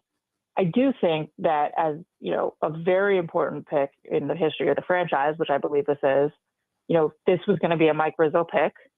And Mike Rizzo picks, from what we know, are usually pitchers, if he has his way. They're usually big guys.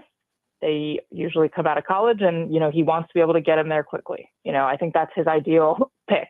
So a guy like Cade Anderson or some of these college guys made a lot of sense.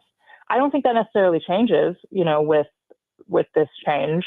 But I do think that where Riz might have banged the table and overruled, I think DeBartolo will really listen to the people who've been out on, putting in the miles, analyzing these guys. I think he will really just listen to the people in the room. I don't know. Again, I don't know if that's different. It leads to a different outcome, but that is sort of my expectation, that he's going to make the decision with a little more analytics involved, with a little more input from the guys that are hired to do that. And, I don't know if he'll try to make a splash. That's not, what I know him to be, but I don't think he'll be afraid to make the pick that he feels and that group feels is the right one. I was just reading this from Ken Rosenthal. He said the fallout from all of this is coming soon, first with the draft, then at the deadline. If ownership allows perhaps DeBartolo, maybe he takes an aggressive approach, entertaining offers on players, the boldest of which would be to listen on Mackenzie Gore, who is at the same level of service Soto was when the Nats traded him in 2022. I haven't thought about Mackenzie Gore as a potential big trade piece before the deadline on July 31st. Have you? I have not seriously. I will say Mike DeBartolo was a big advocate of trading Soto when they did. So I would imagine it has crossed his mind.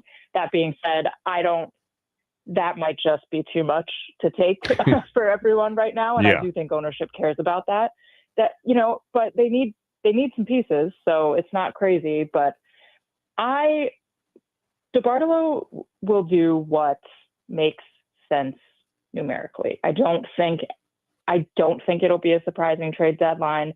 I don't know if he'll have the mandate to be as bold as to trade Mackenzie Gore. That's something else we don't really know is, if he's truly being handed the reins here, or if they'd rather, if they're really looking ahead to bring someone else in, if they'd rather that person make that decision.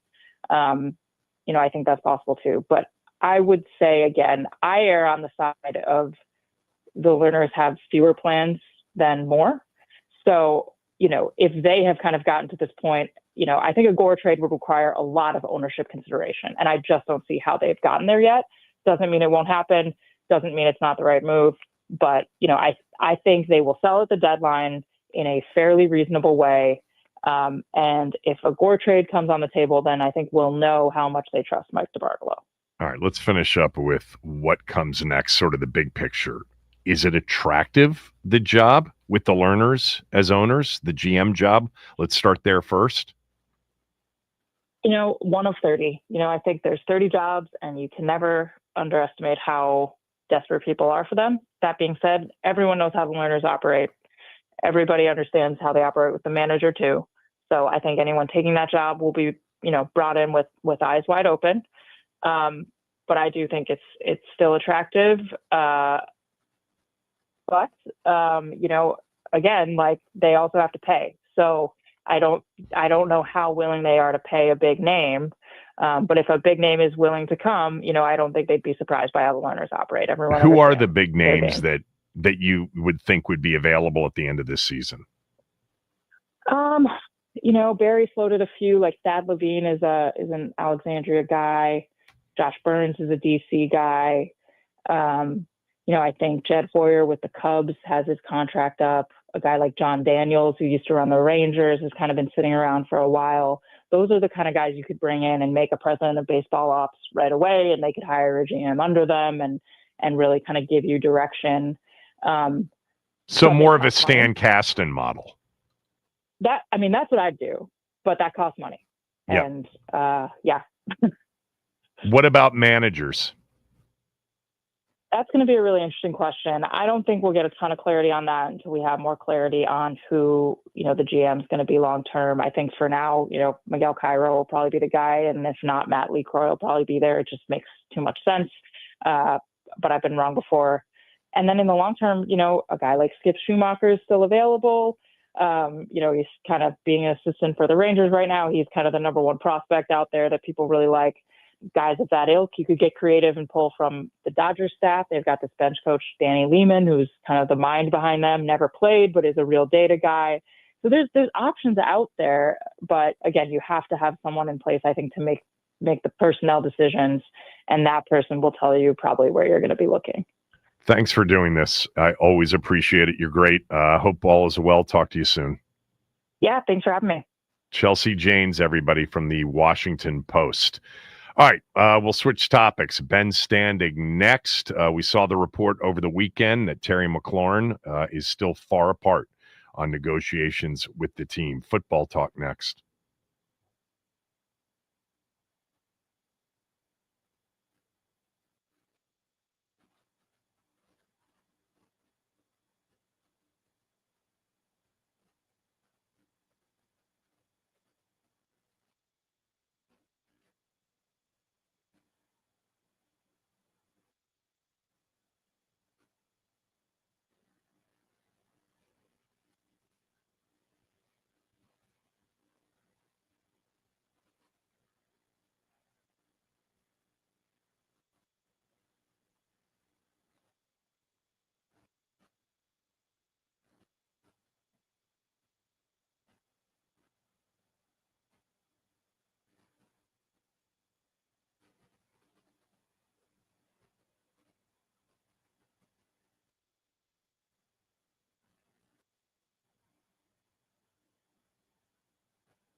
the Wizards, who were busy over the weekend, adding another very young player to their roster. Ben Standig is with us every Monday and Friday at 12 at Ben Standig on Twitter.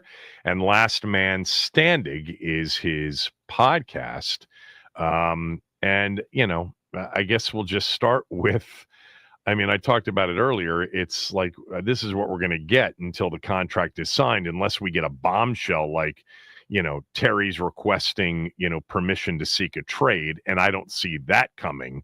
But Jeremy Fowler, I guess, over the weekend said, as many people have said, the contract negotiations between Terry McLaurin and the team are not going well. And we'll just keep asking each other this question until a deal is signed. Is there any reason to be any more concerned, which we weren't the last time we spoke about that? Has that changed for you? Nope. I'm not going to pretend that I've talked to all the principals involved since we spoke last and got their insight and all that. But, all the reports are all essentially the exact same thing and have been from the start, which is to say that, it's apparent that the people are talking to folks on the player side of this, which is, fine. But, we're not hearing that the team is, we haven't heard the team is grumbling because they think, that they can with Jaden Daniels, they don't need to pay necessarily for a top shelf receiver because he can make more with less, or that Terry, we've talked before about, not that he's old, but, he's going to be 30 this year. And for NFL purposes, that starts to get into a little questionable area past that if you're signing a multi-year deal. So unless we start hearing some more specifics overall, I have a hard time getting worked up over this in terms of it being an issue. But like I said all along, get me to a day or so before training camp, and if there's still nothing there, then I'll start to be a little more concerned. But for now, I totally get why we're all talking about it. But I just, I would just say hang in there for now. And again, also all these guys are on some kind of vacation to a varying degrees, and not that you can't negotiate contracts from a beach, but they're all getting away a little bit. So I think you got to factor that in as well. Yeah, I wonder how much of it is there's really a major divide, a major difference in what Terry wants and what they're willing to pay, or if it's just, well, this is the way Adam Peters and Lance Newmark, et cetera, this is the way they prefer to do it. They may think that, a lot of people think that there's always benefit in waiting until you can't wait anymore to get a deal done. That kind of pressure put on the other side ultimately benefits the team. It has not worked for Jerry Jones in recent years.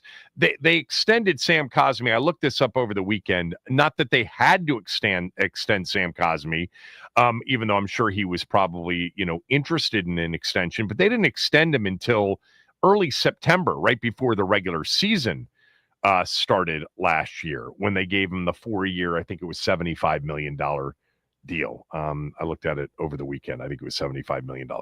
But I wonder how much of it is, we just don't see that number, Terry, and we're not budging off of our number, versus, we're going to get there. We just, everybody's away. We'll come back, and this is our latest offer, but let's talk towards the end of the month or something. It's because it's their style. We don't know what their style really is yet in terms of negotiating extensions for star players. Yeah, no, I think that while I understand everybody's a little concerned and a little bit nervous, all this, it does provide the opportunity to see more of how Adam Peters, et cetera, will handle their business. And I don't think that's a bad outcome. It's going to happen at some point. At some point you're going to have these issues. So again, I don't see it being a concern yet. From the team perspective, also, look, Terry still has a year left on his deal. They can always, even if he gets to a point says, the heck with this, I don't want to even sign an extension anymore, I'll just play it out. They can still use the franchise tag the following year if they so choose. So the team has a lot of a lot of advantages. I mean, could he hold out? I mean, sure, but that's, it's still 20-something million, right, that he's on for this year. So, I don't think you're throwing that away. And in order to get another deal, you're going to have to, have another good year. So, I do think if nothing else, we do get to see a little bit into how the team will handle their business going forward, just the way we do with, the drafts and roster building. This is, there's not nearly as many opportunities for this insight, which is a good thing. I think it's from that perspective, from the education perspective, this is not a bad scenario for us who are interested in how they're going to conduct business. I've and you've probably gotten the same thing from, just correspondence, whether it's on Twitter or email or whatever, from people saying they've got to treat Terry right. This is wrong with what they're doing. I would say that it is not time to take sides in this. It's time to take sides if it actually becomes a legitimate holdout. And I don't consider, missing mandatory minicamp as a legitimate holdout. I would say a legitimate holdout starts in training camp. So if we both agree on that, if it got to that, majority of the side taken by fans would be with whom? Terry or the organization? Well, that's the other part here that's interesting, right? Because at this stage, Adam Peters, et cetera, can do no wrong. It's, in Adam we trust, and based on what happens so far, it's a reasonable position to take. On the other hand, other than Jaden Daniels, Terry McLaurin is easily, I would say, the most popular player on the team. Maybe even to some degree more than Jaden. I mean, maybe that's not fair, but he's been here the longest, and he's been the figure that everybody holds up to say, hey, we got to do, this is what we need more of this guy.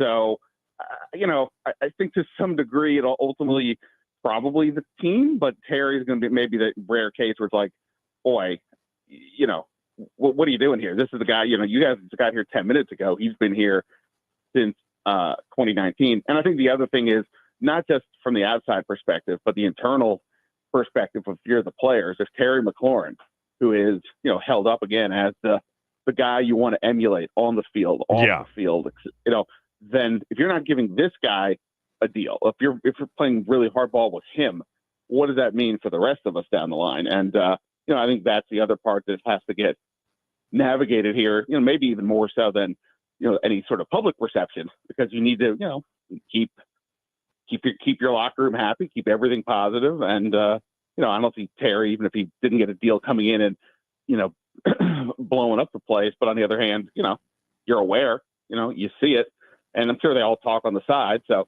that's the important other important part of this. Yeah, I was looking for, because I've gotten a bunch of them, but basically there have been various people that have said, if they don't take care of Terry, I'm out, or this would be, an egregious mistake. Like, I don't know, personally, I'm giving Adam Peters and company the benefit of the doubt. And I said right from the beginning when we had the first report about the two sides being far apart that this is a tricky extension because of age and because of just kind of, the idea of where Terry ranks. But I think your point's the most important point, and that is they shouldn't care, and I would hope they couldn't care less about which side the fans would take, which of the two sides the fans would take in the event you got to a holdout. It should be more about what the response from the locker room and even, prospective players down the road around the league, because you don't want to, in your first big contract extension with a star player who is also a star off the field, you don't want to end up looking bad in how that is handled.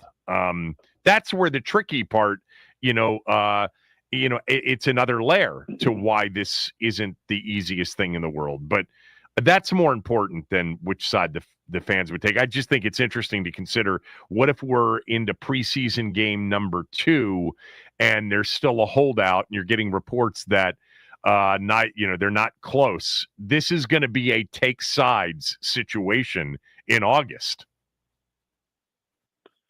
Yeah. No, I mean, look, obviously that definitely could happen. We see it, around the league, every year. There's always something like this. And, even right now, you've got the Trey Hendrickson situation with the Bengals. You got TJ Watt.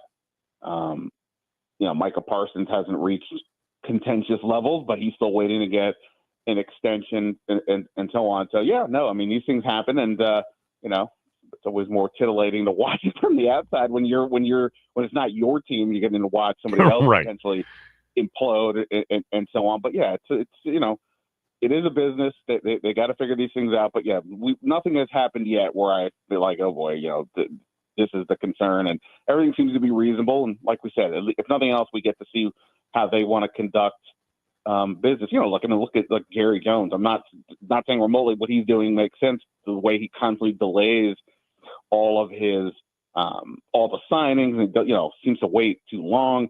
But okay, now we've seen it enough to know this is how Jerry Jones wants to do things. The Bengals are typically an organization that is being viewed as cheap, and then there's other ones that I don't know one off the top of my head, but like the Eagles are fairly proactive. Like Saquon Barkley was under a contract, and they said, okay, we're going to rip this thing up and give you a better one because you were just that great, and we value you going forward and so on. So I do think, again, I understand people want to just get it over, but I do think it's a valuable exercise that we're going to get to witness here.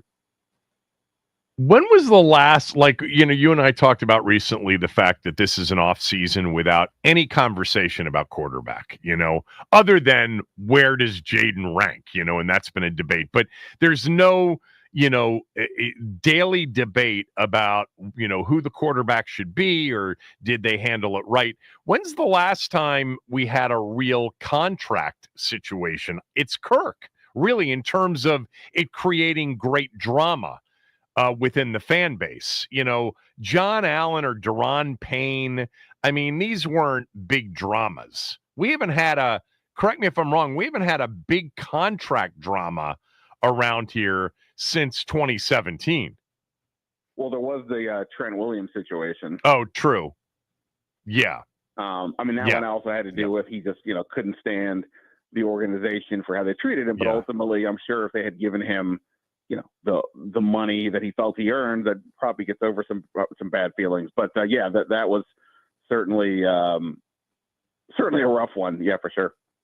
Yeah, I guess Terry's extension 3, summers ago was a big source of conversation. I mean, everybody was, in agreement that they wanted Terry McLaurin to be re-signed. And by the way, thank God Jason Wright flew back into town to nail down the deal.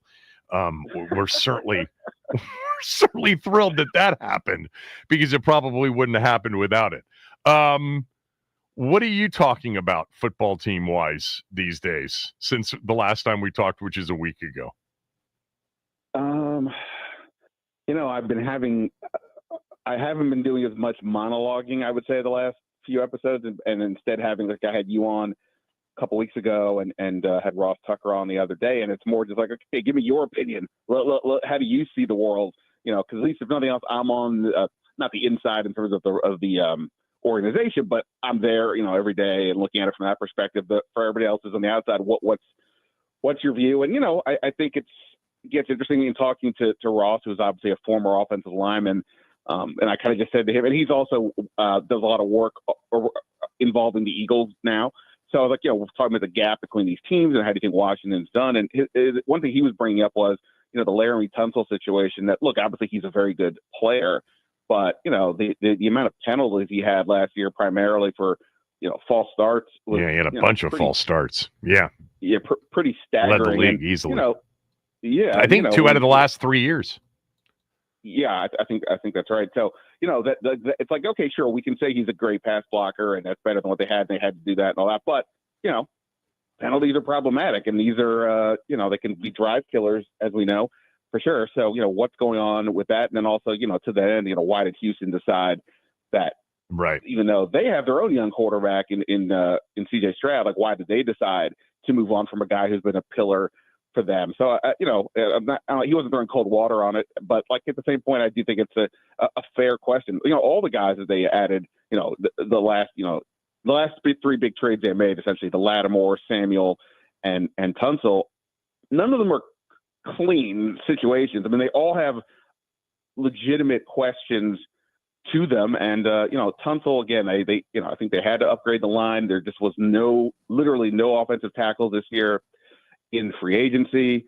And, they were picking 29. They obviously did draft a tackle in Josh Connerly, but you can't know what's going to happen there. And even still, that's just a rookie now you're putting in there, So all that said, I totally understand why they did the Tunsil trade. But, yeah, there are some questions to still ask. And, I think looking at some specifics like that is kind of all there is to do at this point because, other than Terry, everything seems to be fairly set. So, there's only so much you can talk about in any real way. What did Max? What did Wale say on Cam Newton's podcast, or what did Cam Newton say to Wale over the weekend about RG3 and the comparison to Jaden Daniels? Let me pull it up real quick because I don't want to butcher the Okay, quote. let's listen to that. Ben and I can talk about that for a sec.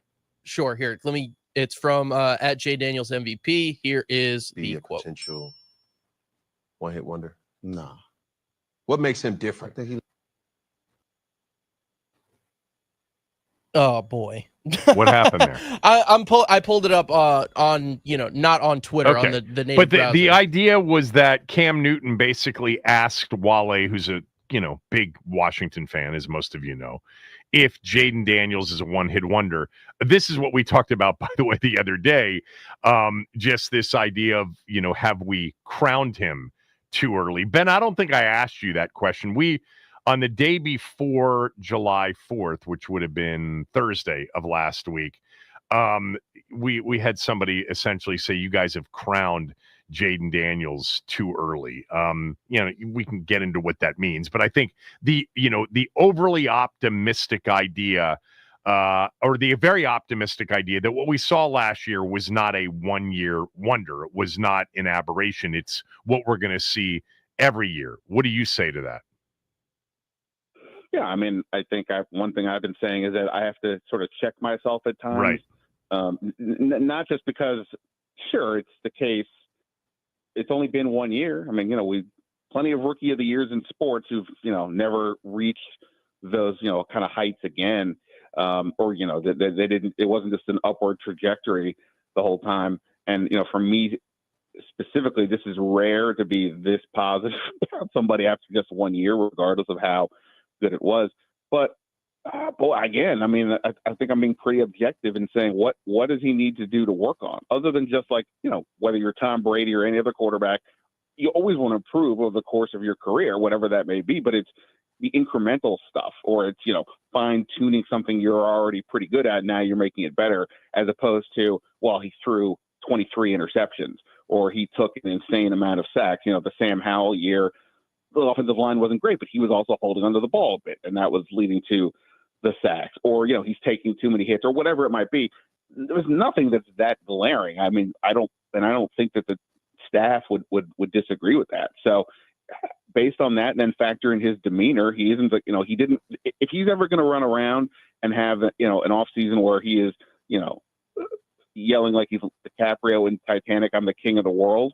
I mean, this would have been a pretty good one to do it in. He's getting all the accolades, all the hype. He's award shows, whatever. And yet he still, from all accounts, was the guy that was still football focused, pretty much all off season. And, that's, of course, ideal. If your hardest worker is your best player, you can't have a better scenario than that. So that's why it's like hard to see some major downturn. Again, will he ever be an MVP or the best quarterback in the league? That's a whole that we'll have to see on those kinds of matters. But in terms of being a highly productive player who's a difference maker, I don't see how this is going to go wrong outside of the unforeseen. All right. So a friend of mine just texted me and said that, do you have the whole sound thing with Wale and Cam Newton, Max? Yeah, I've got the whole thing. Because he said that apparently he talked about RG3 before the Seattle playoff game or something like that. Is that in there? He does. Yeah, he does bring up RG3. All right, let me hear it. Fear Jaden Daniels could be a potential one-hit wonder? Nah. What makes him different? I think he loves the game too much. But speak to me like from a DMV. He loves the game too much. You got people that don't love the game. Mm-hmm. They love what comes with the game. That boy loves the game. Like, he just loves the game. Like, seen a lot of success as a rookie season. I worry about that with most like CJ struggled a little bit the second year, but the line was a little. But I'm gonna say it in this way: there's nobody who had the game in the chokehold like Robert Griffin III. but RG3, bro, I have to tip my hat to him. One of the GOAT rookie seasons of all time. For sure. Yeah, absolutely. So I see that same thing happening for Jaden, and as you know, being in that community, do you fear that? I mean, I think you always fear, like we got PTSD of not winning for so long. So it's like we don't even know how to have good things. We don't know what it's like to be like having 5 primetime games this year. Like we don't know. Like so it's like there's a reason why. You know what I'm saying? And this is the kid from LSU. But so we like, damn, like, okay, when is the honeymoon over? Like, you know what I'm saying? It's easy to think like that, but I gotta believe in like, you know, the new organization and new GM. You know, they got plans for the new stadium. So, like, we going in the right direction. We trying to right them wrongs from all them years. That's interesting. By the way, I think everybody understands that last part, why people who are, you know, hesitant to say it's different now are hesitant. I mean, after what we went through for 24 years. The beginning of that answer, he loves the game too much. And then, you know, for all intents and purposes, implied that RG3 was one of those that, you know, loved what came with the game more than the game itself. But, you know, and Ben, I'll let you answer it afterwards. I've said this going back to, you know, the build up to the draft. There's a massive difference between RG3 and Jaden Daniels on the field. Wale hit on the differences off the field. And, you know, there was a time in which we thought RG3 was incredibly special and committed and easy, off the field as well. It didn't turn out that way. I don't know. I would bet that it turns out to be much better with sort of his overall commitment to team, commitment to the game, you know, a level of self-awareness, all of that. But on the field, these are two totally different players coming into the game. I mean, we've already talked about the difference between Jaden Daniels and Lamar Jackson, you know, early in their careers. Jaden Daniels came into the NFL as a polished pocket passer. And we saw that at every turn last year. RG3 was just a pile of clay who didn't have any clue how to be a pocket passer, which is precisely why Mike and Kyle implemented the offense that they implemented in 2012, because he would not have been able to get on the field without it, because he was so ill-prepared to be a 3rd and 10 drop back passer. Massive difference between the two players and their ability to throw the football from the pocket when you have to throw the football from the pocket. RG3 couldn't do it. Now, it's possible that he would have developed into that had he stayed healthy. And I've said this a million times, ironically, he had the best head coach and the best offensive coordinator to develop the best that he could provide as a pocket passer. And of course, he ran them out of town after the second season. But no, big difference on the field between the two players. Massive difference. And I think the differences off the field are massive too. But go ahead, Ben. Yeah, well, I mean, two things. One, we all understand the comparisons, especially from the outside people. But RG3 was, you know, hurt. He hurt his knee twice before the season ended. So he was going into the next season about off of an injury, and that was a massive deal. And then the all-in for week one nonsense, which was like a campaign ad that morphed into an organizational ethos, or felt like that was just, to me, one of the first signs of, wait, what's going on here? What is this nonsense? And we've seen none of that from Jaden, any type of, you know, hiccup with the messaging or how he presents himself. But then also, lastly, the massive aspect is the organization itself. Like, obviously, Jaden Daniels being a quarterback is going to get, you know, people can say what they want. He's going to get some level of preferential treatment over time from ownership on down. But at the same point, the structure here is just significantly better than the nonsense you had before, where, you know, you said that he ran the Shanahans out of town. Well, in part because he had the ear of the owner directly. Yeah, he reported to the owner more than he did his head coach. Yes. Right, and this was always part of the problem with the whole organization, over time. So, I don't think that's going to happen here. Right. 5 years from now, what do I know? But like today, I don't see that happening on any level. And not that Jaden would even want to do that, but when just the organizational setup that you have is just so substantially better. And look, I mean, the Shanahans were feuding with Snyder. It wasn't just like a one-way thing. So it was just contentious all the way around. And here it's all kumbaya at this point. So right, they were feuding over the way RG3 was being handled by the owner primarily. Yeah, no, everything you said is true. And let me just add back to sort of the football comparison. Not only was he so much more advanced coming into the league as a passer and as a pocket passer, the truth is he's just a much better runner. RG3 had great speed and was explosive, but remember the terribly awkward hits he took because he did not have great open field vision, which Jaden does have. There are just massive differences between the two players. So in that soundbite, Max, there wasn't anything about something that Wale said RG3 told him before the playoff game? No, I'm feverishly trying to find that audio. But a friend of mine said that Wale said something that RG3 called him the night before the game to say, he wasn't healthy and they've got too many running plays involved or something like that. Is that what he said, Ben? Yeah, that's what I heard.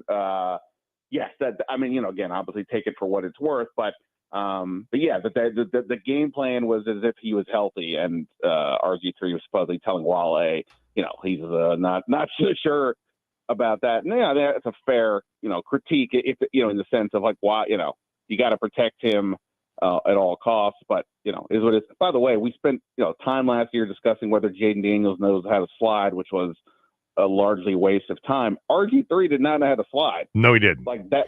He, Jaden is largely, obviously he got banged up at one point during the season, but he largely, showed the ability to, get away, get down, avoid the hit. And RG3 basically was straight line speed for the most part. Like he's a track guy. And, obviously it was very impressive, but there's less wiggle there and he didn't know how to get down. So that's another difference. Yeah.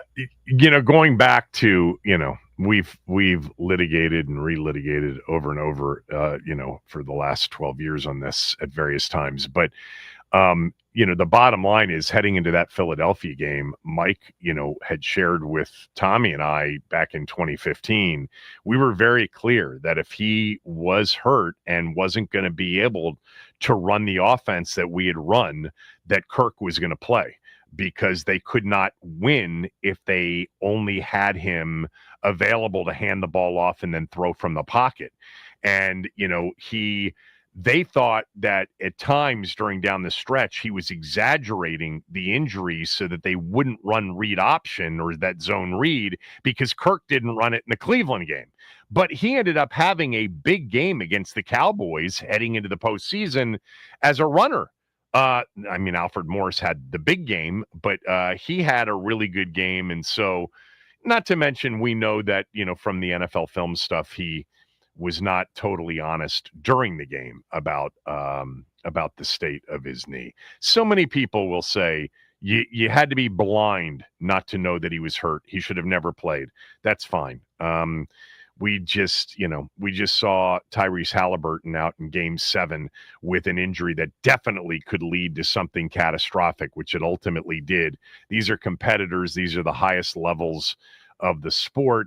And they weren't being truthful about the injury, including in game, where Dr. Beanie Cap said it was the brace that was making him look awkward, not the knee himself. Anyway, what else? What else do you want to talk about?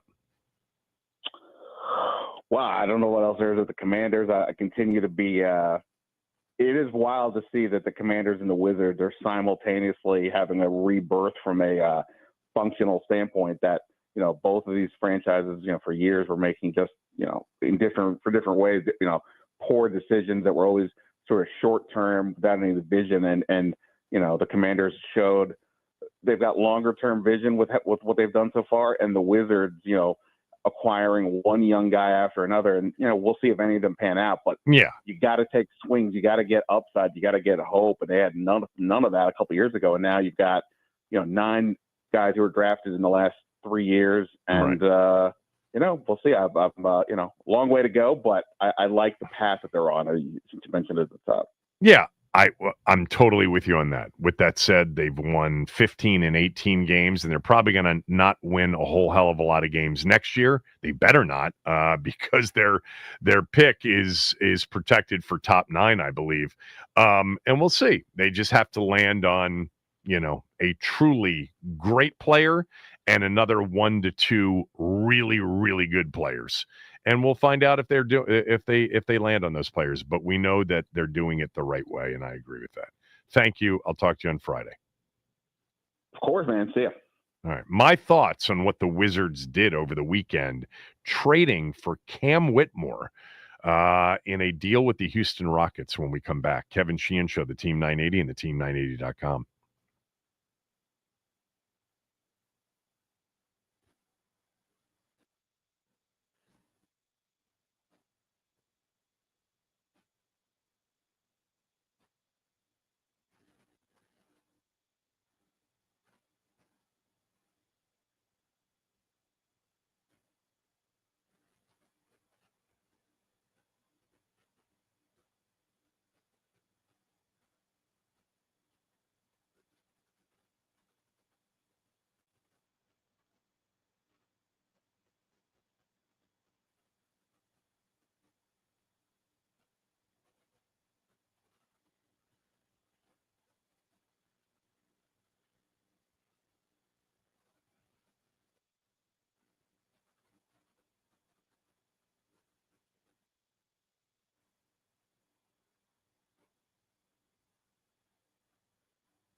So we were just talking, Ben and I were, about what the Wizards are doing. And they did something else over the weekend. I'm for this process. I am.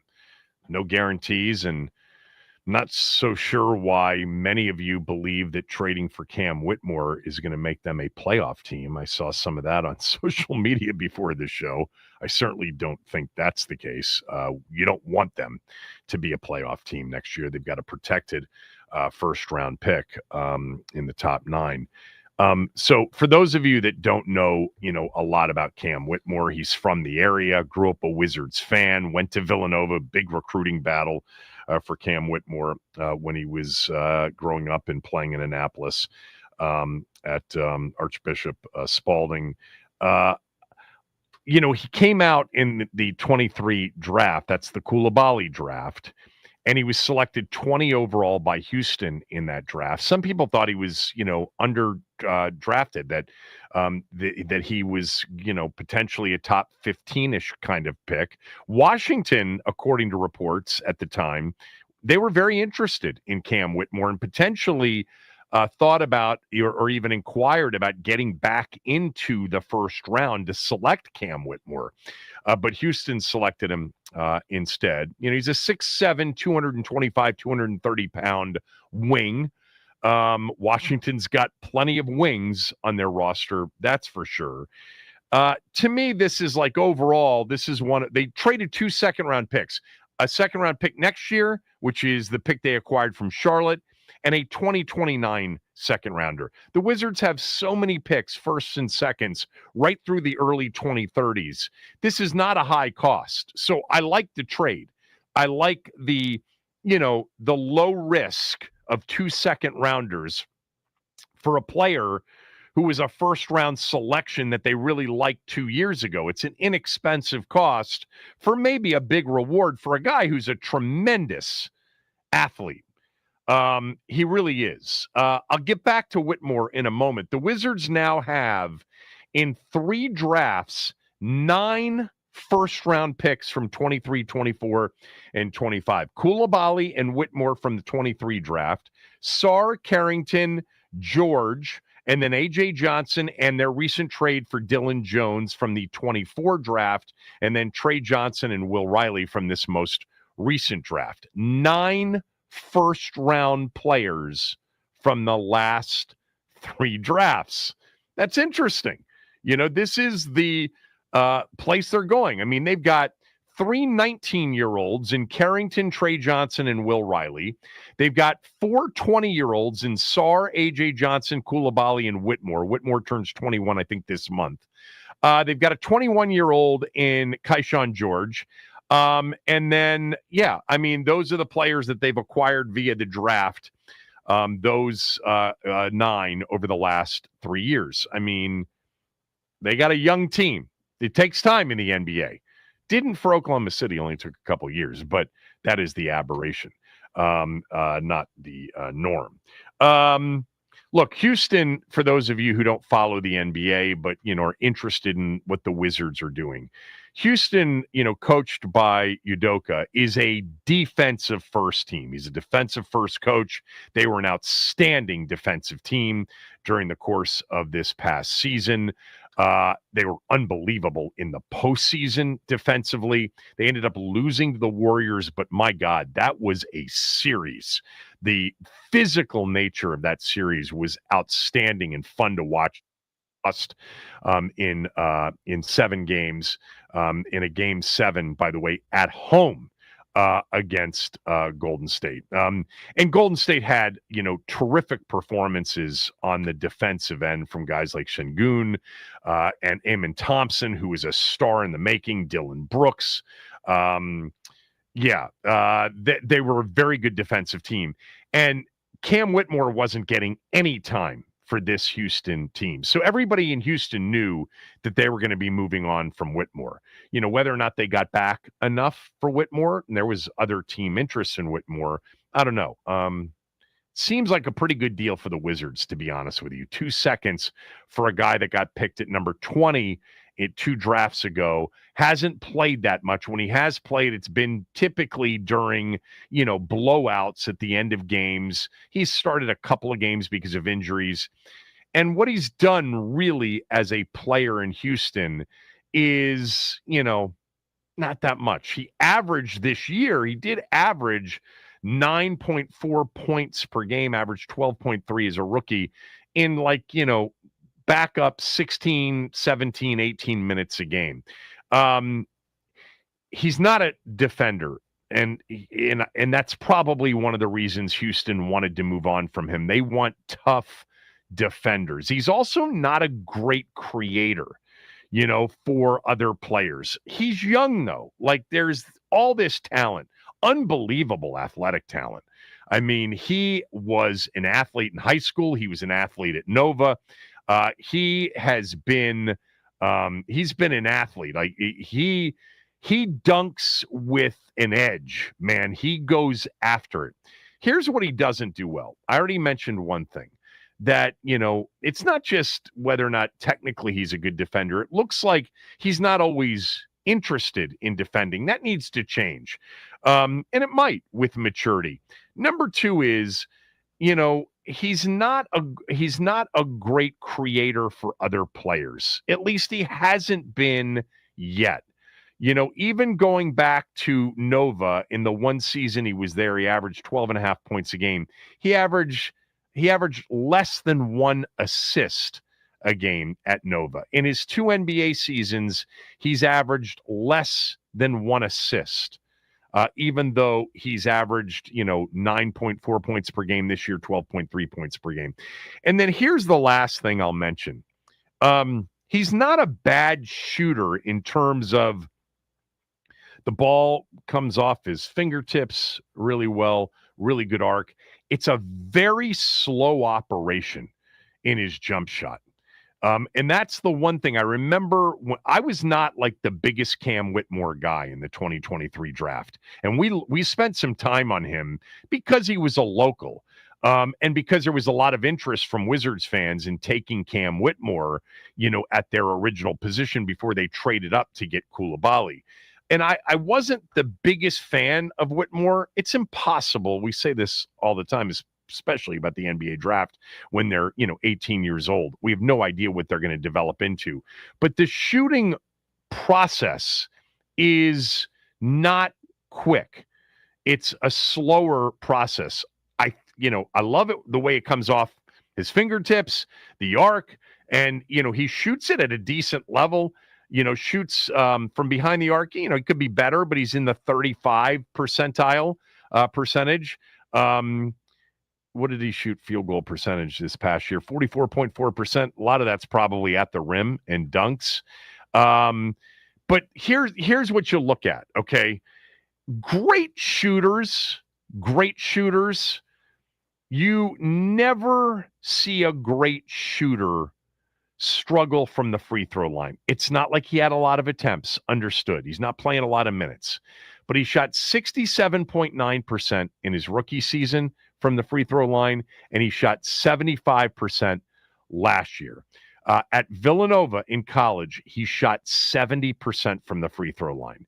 So there was a lot of Wizards fans that were thinking, Whitmore's the guy. You got the guy that could end up being the superstar. Maybe. I like the trade. I think it's high risk high reward for relatively very low risk. A 26 second rounder and a 29 second rounder. So I'm all for it. And who knows, maybe he's totally rejuvenated, coming home to play, playing for the team that he was actually a fan of. He is athletic, 6'7", 6'7.5", 225, 230, 235, whatever the weight is, somewhere in there. And man, does he go after it at the rim. He dunks hard. I love the athleticism. But I saw, some comparisons. I should stay off Twitter in these moments before, to Anthony Edwards. No, He's not Anthony Edwards. He's not that athletic. He's very athletic. He's not that athletic. And Anthony Edwards has a really good release and can really shoot it. That would be my one thing. Defense, and is he going to be a guy that if they play off him because he's explosive and he can get to the rim and he can dunk on people, is he going to be a consistent enough shooter with a good enough process shooting the basketball, against good defenders? Because it is and I remember saying this specifically when it came out, it's not a quick release, quick operation. It isn't. You can go watch Villanova stuff. I'm guessing that the Houston stuff shows the same stuff. But he didn't play in a lot of meaningful minutes. He had a couple of really good games.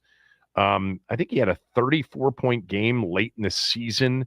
The Rockets weren't playing their starters, and he got an opportunity to start and scored 34 against the Lakers on the road. He was 7 of 12 from behind the arc. But I haven't even looked at that. I'm going to go back and look at those highlights. I should have. I'm just looking at the stat line here.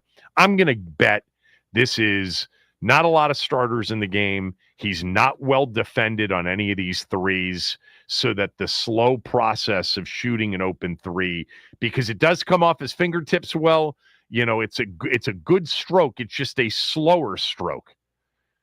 A lot of times, good shooters at the NBA level never turn into great production guys because the operation is slow. You can get away with it in college. You can't in the NBA. But he's got to get better defensively. He's got to become more. I remember that was the knock on him coming out too from Nova, just a little bit more interested defensively. But yeah, I like the trade. And again, coming home, and mixing in with all of these young players. But I shouldn't, focus on the nonsense of social media, but I can't believe how many of you tweeted me and said they're going to end up winning too many games next year. They're going to be in the play-in round because of Cam Whitmore? Really? I doubt it. I hope I'm wrong. I hope he turns into Anthony Edwards. I hope he turns into a superstar. He certainly is athletic. He is a freakish athletic talent, no doubt about it. But there's a long way to go in a lot of aspects of his game, which, by the way, may develop. He's only 20 years old. He turns 21 this month, I think, at some point this month. All right. Well, we've got one more thing that I've not touched on that we'll finish up with when we come back. Kevin Sheehan Show, the Team 980 and the Team980.com.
break, I found the highlights of Whitmore against the Lakers when he had 34 at the end of the season. He made 7 threes. They only had 3 of them in the highlight package, but 2 of the 3 were just wide open. I mean, it was basically like a summer league game at the end of the season. I guess the Lakers weren't playing for anything in that moment, perhaps. It was 140 to 109. They got beat 140 to 109. Actually, the Lakers had to be playing for something. They were playing for seeding because remember how tight it was in the West? Maybe the Rockets had already wrapped up the 2. Yeah, they did. They started Jeff Green, Cam Whitmore, Jack Landale. They did start Jalen Green and Reed Shepherd. So none of their true stars except for Jalen Green played. The Lakers played all of their starters and they got blown out. But he had 34. He's got some length to him. Yeah, I mean, good trade. Bottom line, it's a good trade. There is upside with all of these young players, all of them. There just were things I remember specifically in 2023 because we talked about Whitmore, and I was like, yeah, I don't know. I mean, doesn't make anybody else better. Certainly, it doesn't pay off with any assists. He's incredibly athletic. Defensively, not so much, not always interested, and the shooting operation is pure, but it's slow. But he's, again, 20 years old. Who knows? We'll see.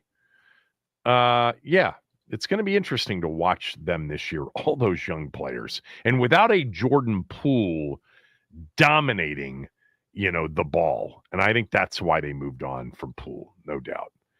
You still have, and you've got good veteran players that are, guys like McCollum and Middleton, and even, I guess, Kelly Olynyk, who are probably going to be, good mentors. I'm guessing, although they're at the end of their careers, they're going to want theirs too. We'll see how it plays out. So Marcus Smart is still on the roster, correct? Correct. He is. Yeah, he is. Yeah.